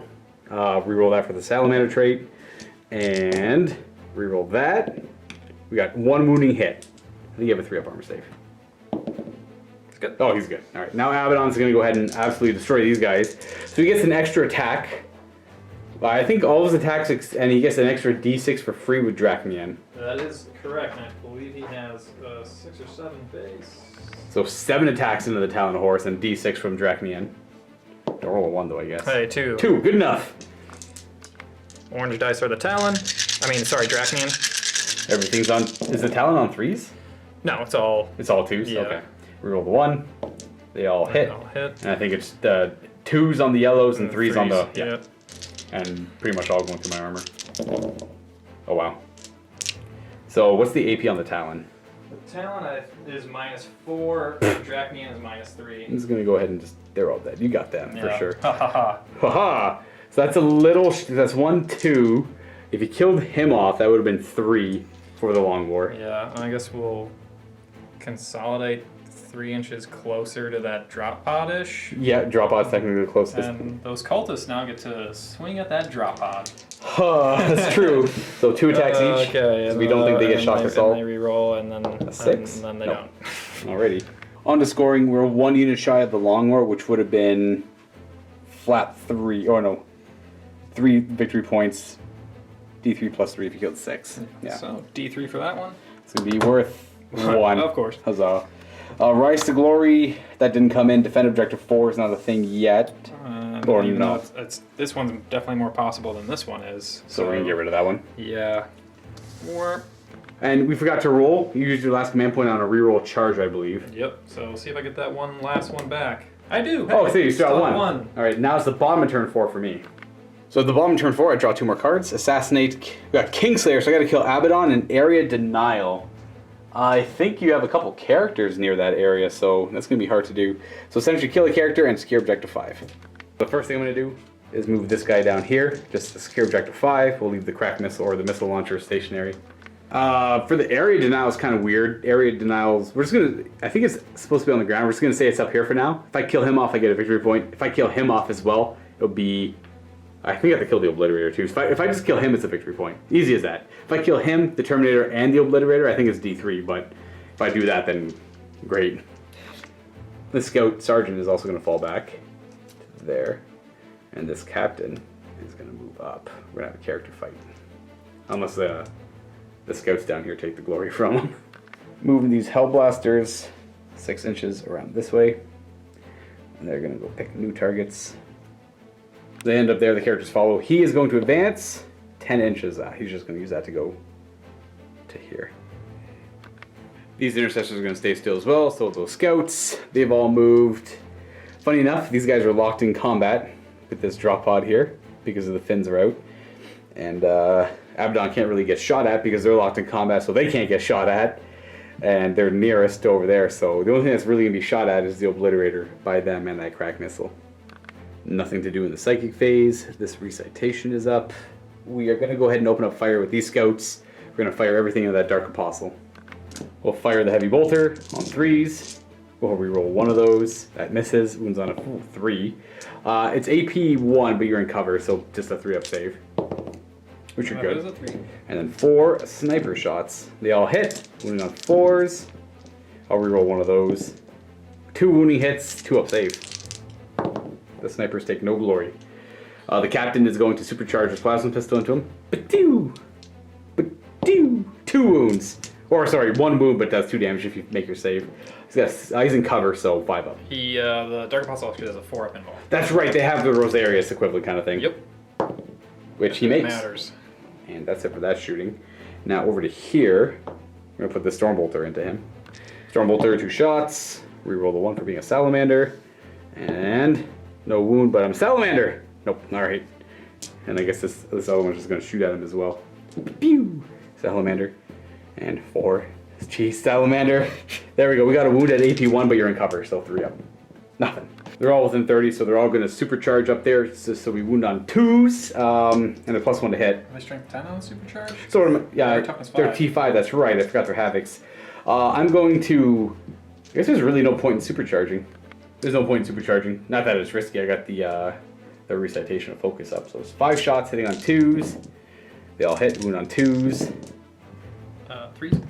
3s. There we go. Reroll that and that. So the 1 for the lieutenant and that 1 for the Salamander trait. So 4 wounding hits at AP 5 because they have the tactical doctrine active and their AP 4 base. Oh, they're just dead. That just kills 4 Havocs off. We'll take. Ruh. Firing crack missile down at the Obliterator. 1 single shot. Hits. Fails to wound, but Salamander trait. It wounds. AP 2, so you have a 4-up save. And we're good. Oh, we're good. Nice. And then 8 bolt rifle shots and 1 crack grenade from the grenade launcher into him. So the crack grenade hits. And Salamander trait. Oh, dang. Fails. Now the bolt rifle's on 3s. No rerolling here, but I can reroll. No, I can reroll 1 of the hit rolls. There, I failed anyways. 5 to wound. 2 at AP 2. So 2 4-ups. 1 damage. Ooh, He's got 1 wound left. Oh, right, I wasn't sure if he was at full or 2. I couldn't remember. So he's still kicking around with 1 wound. That's all my shots. So the only thing I have left is this charge into the Dark Apostle. Crack grenade. Or a frag. Probably a crack. I like crack. Well, I'm always a fan of crack. Yeah. 1 shot of the crack. And nope. So I'm going to charge. Pew. Into combat I go. Character fight. 5 attacks because of shock assault hitting on 4 threes. No, I should have done it. I was thinking about doing it. I reroll that for the Salamander trait. And 2 to wound. 5 wounding hits. So 5 4-up and vulnerable saves on him. Alrighty. Do I kill a guy? Getting maybe. That's enough to kill unless you want a command point. D3 damage each. He's only got 3 wounds left. So he's automatically dead. Yeah, even if I save this on average, he's probably gonna die anyway. And he's done his job, so we'll take him. So he goes down, and well, whatever. I'll consolidate. I'm gonna get smoked to death. That's Nearly the end of my turn, you get to attack my drop pod. really important stuff. You hit it once. Abaddon. You hit it once. 6. Oh, okay. Huge. All right, that's the end of We'll my count turn that there. as well. For scoring, I killed your Dark Apostle, and I secured objective 5. I got 1 point for area denial as well. Kingslayer is still in the mix. I'm definitely getting rid of Kingslayer. Abaddon takes half damage. I think, does he have a 3-up invulnerable save? Just a 4. Just a but 4? Still. So Half like damage. 8 wounds now, yeah. Yeah, and half damage, so even if I supercharge my guns, it doesn't really matter. So, 3 more points for me, putting me at 9 to 2. As we go into turn 5. I actually owed you leadership on my scout, which actually might mean to get more victory points. Oh, yeah? So we'll see if I fail it. I lost 4. They shall know no fear. They know no They fear. are fearless. And then that was actually for your turn last turn, so I apologize for forgetting that. And then you owe me a leadership. I got 5+ and he's gone. Oh, wow. He's That's good. And that will bring it to the battle round 5, where your prayer guy is dead, but I have to do... I'm not going to change my doctrine. Do I want to? It just gives them more AP. That gives them AP too. I'll keep it on tactical doctrine. And then the recitation of focus keeps it going. +1 to hit on the Hellblasters. Let's draw you 2 cards on turn 5. So we have secure 1. Finally, something in your territory, I think. Maybe. And secure 3. 2 and 4 in your territory. That's 3. 1 is over there. Abaddon's going to advance towards Hellblasters. So 7. So he's going to go into that Great little, advance rolls this game. little pocket area over there. Just a little bit beside the trees. So there he is up there after his Terminator move, and that is it. I assume the Havocs are staying still, and the Cultists here are going to keep... You know what? For 10 points, they're canceling my 65-point drop pod. So Exactly. Nice. Psychic phase. Smite. Good enough. Ooh, just there. Need 3 more wounds, and he is going to have 2 wounds remaining. Delightful agonies, which you fail, but the one you can reroll because of the Warlord, roller yep. trait. And it goes off. Abaddon again. Nice. So Abaddon is going to have a 5-up more damage, Probably take some Hellblaster shots. So that'll be good. and he'll be at 2 wounds left. 1 Havoc shot. Last cannon into the captain. Ooh, hitting on a 3, rerolling 1s. Okay, Chaos Lord says Rerolling ones. reroll. He Ooh, does. he hits. 2 to wound. Wounds. So I got a 4-up captain and vulnerable save. He's Oh, good. he's good. Talon Horse, we have line of sight into the captain. Hitting on 2s. Although is the drop pod closer, I think we just thought about that. Oh yeah, the It's drop pod. for sure. Never mind, yeah, the drop pod's definitely closer. So Talon Horse into the drop pod. No, Yeah, it's in combat. Talon Horse in the Talon Horse over here. Good enough. And They all hit. Yeah, they all hit. And here's where none of them wound. Hey, Oh, we got hey, 3. look at that. AP. Minus. I'm pretty sure it's -1, so minus nothing. Oh yeah, Salamanders. I rolled a 2 anyways. If it's AP2, it's 2 wounds. It is -1, so it's nothing. So just 1. Is D3 damage? It is D3 damage. So 1 D3 damage. Kills the Marine. Alright. Blah. Sorcerer's Combi Bolter into the captain. 3s, rerolling. I don't think he's Maybe. in the 6, but He was out of the 6, so no rerolling. 4s. We got a One 1 wound. wound, 2-up saving cover. We make it. Alrighty. Obliterator into intercessors. Strength. 7. 7, so wounding on 3s. AP -2. And damage 3. Nice. He's in range of Abaddon, so rerolling all hit rolls. We have 5 hits that Pretty wound good. on 3s at AP2. That's only 1-1. So 4 wounding hits. We got a 5-up save. Oh, there, he kills all of them. Obliterator carrying his weight. Freaking obliterators, guys. Obliterator. And charging the captain. You make it in. I am going Oh, to yeah. supercharge. Salamander trait. I was thinking about it. No, he could have died. It was risky. Charging in. Sure. Is that the only charge? I think that will be the only charge. So shock assault. He'll get an extra attack with that force axe. Oh. 4 attacks on 3s. Okay. 2 hits. Yeah, none of those are 6s. Be strength 5. 3s to wound. 2 wounds at -2. And bones. I could kill him. D3 damage. You need to roll 3 up and he's dead. I guess I could command point, but I don't want to. He dies. He gets cut down. And that will be my one objective I've had since turn 1. Yeah, well, oh wait, kill a character with your character. Do you want to? No, it's okay. I've already seen what the damage was. Consolidating him with the scout. Just scaring him a little. That scout sergeant will attack back. Salamander trait. We got 1 hit and a wound. You make your save. The cultists get 2 attacks against that drop pod. Are they within 6? No. No, alright, so they Good missed. for you. Now for objectives, you get Rise to Glory for D3 because you actually killed the character with one of your characters, and that's it. Yeah, we're gonna. Whichever one's farther away, we're gonna get rid of one of these. I think it's 3. It's actually 1. So, and then Rise to Glory is going to be worth D3. It's actually just 1. Score 1. Weirdly enough. Oh, I thought it was 3. Alright, so just 1, sorry. Yeah. Let's see what I get on my turn 5. Bam, secure 1. Bam, defend 6. Defend 4. And behind enemy lines. I don't think behind enemy lines is happening. I'm kind of running out of, well, meat, essentially. So what we're going to do here on the moving phase, this guy's obviously going to fall back, leave combat, just so he can get shot at by the other scouts down here. This is the only objective I can really go for. I was shot off 6 earlier by the one wound obliterator, which I'm hoping a crack missile can take care of.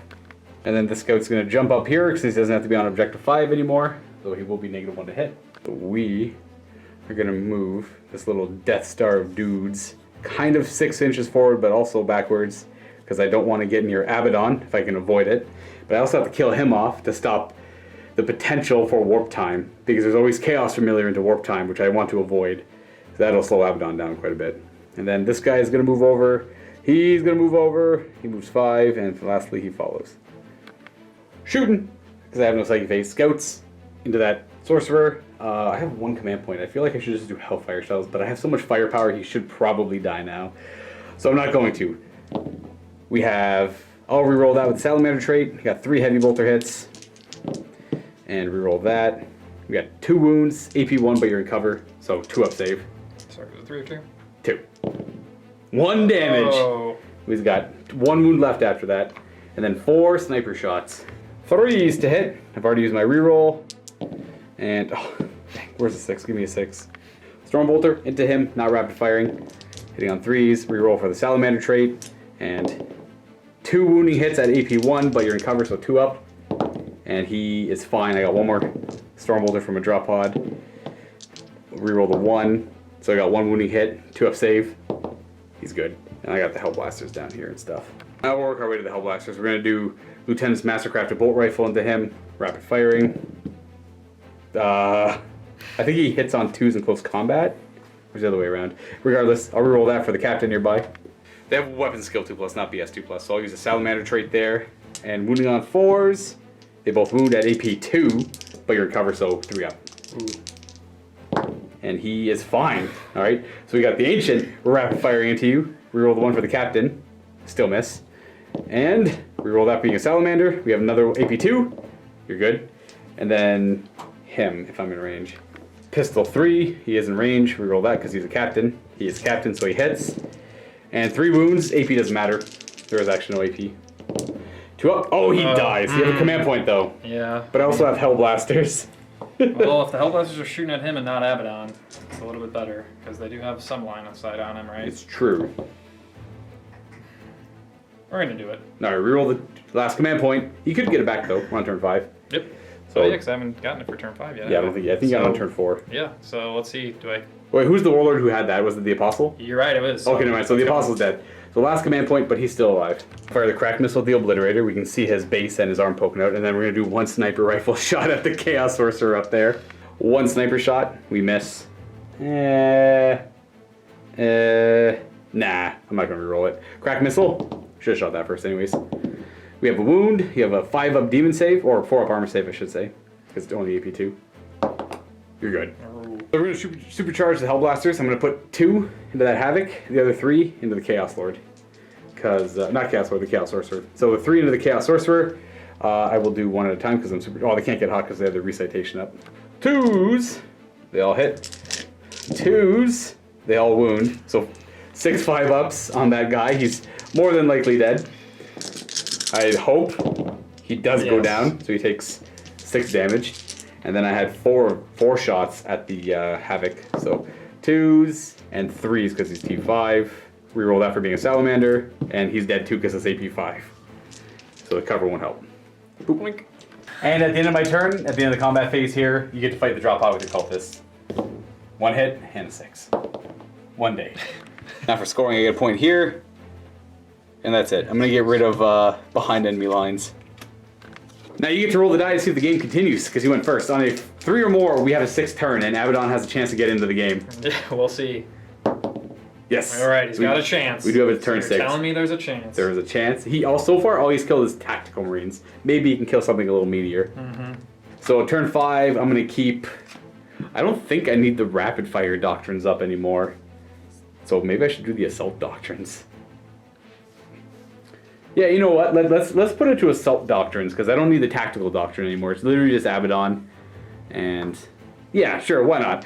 Assault doctrines are active now, and on a 3-up, no, we fail our prayer too for the first time. 2 more cards for chaos. You know, for posterity. Overwhelming firepower. Claim and despoil if you control an objective marker that was controlled by your opponent. So no. Abaddon's gonna move forward his 6. 2 right there. Charging is doom. And then advancing with the Obliterator hiding behind the tree over there. So he goes 4 plus a 1. Oh, it's been 1s all game, so he actually gets to go 9. So 9 up and around. He's a little bit behind Abaddon. Hello.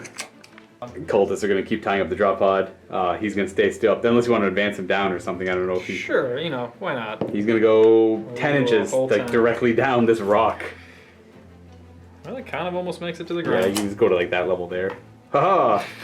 No more psychic phase, so right on the shooting. So we'll go with the Obliterator first. Let's All right. see what he's about. Strength is good. Yeah, strength a lot. 9, Yeah. so 2's to wound. AP, no, 1, I ignore it. Okay, and damage 3. 3. So All right. anything that gets through will be good. It's fair. So we have 6 shots hitting on 4s, but Abaddon's got new wording on his reroll. It's reroll all hit rolls. So 4s, rolling 1s, 2s, and 3s. We have 2 hits with the rerolls. So far. Oh, okay. Nice. Not bad. 2s. We got 4. But these are all 3-up saves because I ignore the armor penetration. Ooh, taking up 2. 2 Hellblasters go down. So these 2 Hellblasters that go down are going to be these ones. And they are going to shoot on a 4-up. One of them does. He's going to shoot into that Obliterator. Which won't be rapid firing. So 1 shot, supercharged. Reroll that for the lieutenant nearby. We have a wound. 1 5-up demon save. And he dies. So he takes Hellblasters with him. Abaddon shooting at the Hellblasters. He's rapid firing. 2s. Reroll the 1s. 4s to wound. We got what? 2 wounds. I ignore the AP. I make my saves. Alright. Alright, so Abaddon can't, like, the only charge you can declare is this guy up here. It's an 11-inch charge. But if he goes up there, he's also in line of sight of the rest of my army to shoot at him. Which isn't a lot, but it could be annoying over time. He would be in cover too. But we're going to opt to not charge, I assume, or... No, we're just going to take care of the important things. The 2 cultists tugging the drop pod. Very important, that's Yes. right. Hitting on 4s. This time they both hit. This will be the turn. This is the 6 to wound Yep. coming up. Double cats. Nah. Nope. Alright. Yeah, no, I didn't shoot. We didn't get anything. Overwhelming firepower, you killed a couple Hellblasters. Do you want to get rid of Defend 4 or Secure 3? Well, the Defend 4 is impossible at this point, but also really so is this, and so is that, and almost this is too, but... That's the most likely, at least. Yeah, so we'll just say 3. Alright. On turn 6, I'll draw 2 more cards. Psychological Warfare is not happening. Nor is Secure 3. Oh, Secure 3 might happen. I guess Secure 3. I'll jump down there, grab an objective. Might as well try and go for him. That Obliterator's dead. Literally the only thing left are Abaddon and this character. I feel like just shooting the character, though. Abaddon's a little durable. He's got, what, 8 wounds? Yes. And he takes half damage, eh? Well, in my movement phase, we're just gonna go ahead and move back. Oh. Don't really care about rapid firing all that much. Or at all. He's going to go there, and the Gravis Captain's going to stand in the way. He'll go there, though. And then we'll supercharge. No, we're not going to supercharge into him. Is he T5? Yes. Yeah, so there's no point. He takes half damage, and I'm wounding him on 3s no matter what. And I'm in the Assault Doctrine, so he's got a 4-up invulnerable save. So they're all not rapid firing. Reroll the 1, and 3s to wound. Reroll the 2 for Salamander. 3 4-up invulnerable saves. He takes 2 damage. He's down to 6. Mastercrafted bolt rifle, and then the bolt rifle after. So the Mastercrafted hits, fails to wound, and then fails to wound again. And the bolt rifle, 1 shot, hits, fails to wound again. And that's pretty much it for my turn. I got Stormbolter. I got 1 Stormbolter that's going to fire at him. Both hit, and neither wound. Reroll 1. Nope. Turn 6, everyone. Now I get to roll to see if we go on a turn 7 on a 4 or more. We forgot the most important thing. Oh, you're right. You're right. You're right. The cultist. The cultist. Will they do it this time? 1 hit. Okay. There's a promise. No. Nope. Turn 7? Yes. Abaddon could get in. I don't think the points matter at this point anymore. Let's just see if Abaddon gets into this thing. I'm also going to see if I get my prayer off. So I'm going to pray for rerolling all hit rolls. Oh, Litany of Hate. Oh, we got it. And we're already in the Assault Doctrine phase. So up 60. Well, why don't you just measure the total distance between the 2 of them? Because that's the easiest way to do it. Minus 6. So it's about 15. It's probably over 15, it looks like. So it's 16, so it's a 10 charge. Yeah, well. It's something. Goes about to there. Maybe it'll happen. You know what? Just for heck, let's advance him. Sure. He's going to get near objective 4, which you actually have. So it's about 2 inches down, probably. So 6 inches across. So he's just, he's cheering on Abaddon. He wants to rush him too. Yeah. Abaddon can shoot. Yep. 4 shots with Talon Horse. We don't like those Hellblasters, so that's what we're going for. Alright, I'm going to shoot the Hellblasters at 2s. They all hit, wounding on 4s. We got 2 wounds, which I ignore the AP on, so I make both the saves. Doesn't matter either way. All 4 pluses anyway. And 10-inch charge. I won't bother with the Overwatch yet. We'll see if he makes it. Well, I think just that captain in front. That's Yeah. what we're going to declare. Him. Well, you might as well declare the chaplain because he's going to heroically intervene anyways. True. I guess unless you don't want the Overwatch, but. No. Nope. Womp womp womp. Do you have a command point left? No, I don't think you do. That was that. That's that. Provided a lot of good rerolls and kept some cultists very fearless. And he did kill 3 tactical marines. Yes. He did. And he shot 1 intercessor dead with his. That's true. He did. He really did do that very well. How many points is poor Abaddon here?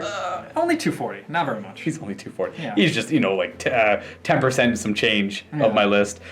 He was pretty critical for the Obliterators because when the Obliterators did show up, that's the reason most of my forces are dead.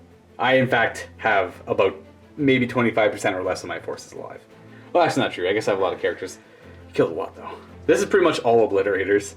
6. Now, I could try and go and kill him with everything, but I think the Salamanders here, or the Sentinels of the Forge, have proved their point. Abaddon's just a big weenie. Yeah. So He'll probably just teleport out before they get to him anyway, right? yeah, at this point, Sees the battle's lost, does what Abaddon does, gets out. back to his ship, plot armor. He lives again. Yep. Oh, Abaddon, what are you to do? You can chalk this up as a victory. Another victory for the books for Abaddon, right? All part of the grand plan. His sorcerers divined that it was very critical he kill those 3 tactical marines over there, and then proceed to walk over here and look really menacing, and then teleport back to his ship. Again, secret agenda for the Black Legion. Another mission in the books accomplished. So at the end of this game, we got a victory for the Sentinels of the Forge.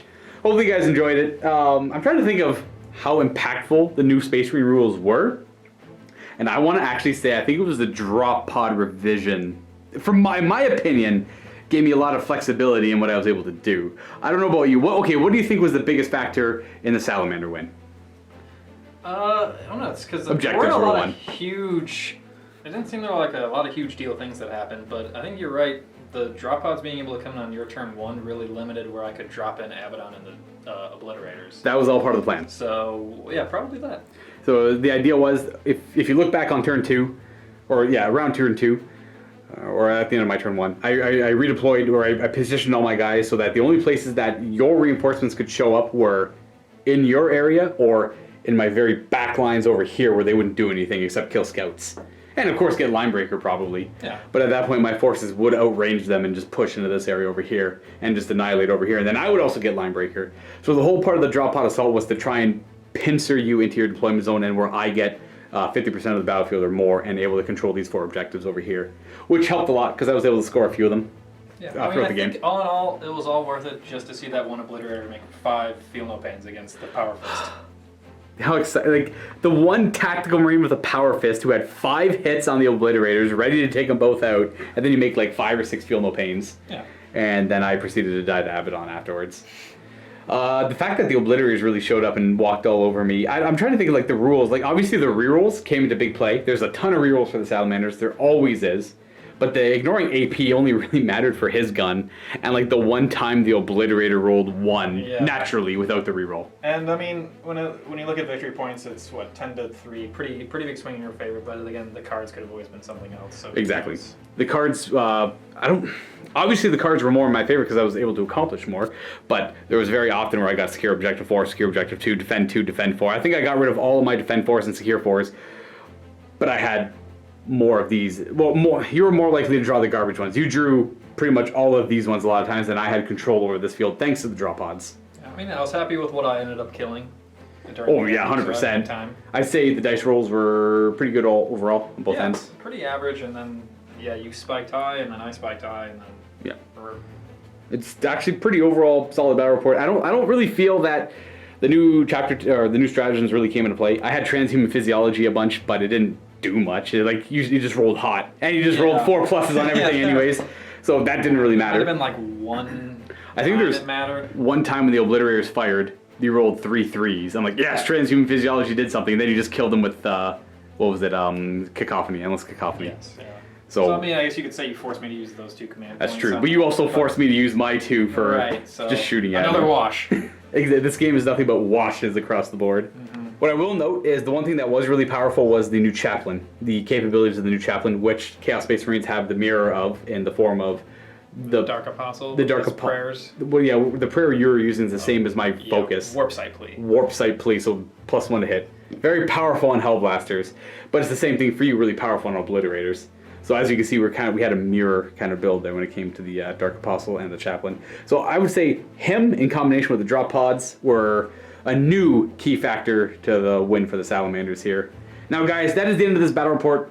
Hopefully you enjoyed it. If you have any insights into maybe tactics or errors in the rules, please leave comments down below. I do read all of that and I take it to heart. And I try my best to remember everything that does come up. I think this one went pretty well. It's a pretty basic game. It's just like generic Marines almost with the Salamander rules. It'll be more complex when the Salamander rules actually come out sometime in the near future, I hope. Because Salamanders are a chapter I'd play, more or less. What's your quick opinion on the new Salamanders? Or the new Space Marines? Well, I've been in a hole of watching a bunch of Critical Role, so I've been keeping up with the new 40k stuff. But from this one game, I think it brings them to a little bit more, like what you were saying earlier, a respectable level. Yeah. Kind of what they should have been able to do before. And yeah, they're finally at the point a Space Marine should be at. So, I'm a fan. I like it. I like Me things too. doing what they should do. Fair. I couldn't agree more. Anyways, guys, as always, we'll see you next time. And I want to wish you all happy wargaming. Playing my second game in the vault right now against Logan. So more Space Marines, but this time I'm playing Black Templars against Necrons at 2,000 points. Open war battle. If you're not a vault member and you want to check this game out, click on that link below. 7-day free trial. And you can check out more Space Marine action. Well, in addition to thousands of other videos. Vault's always worth it. As always, see you next time, and happy wargaming.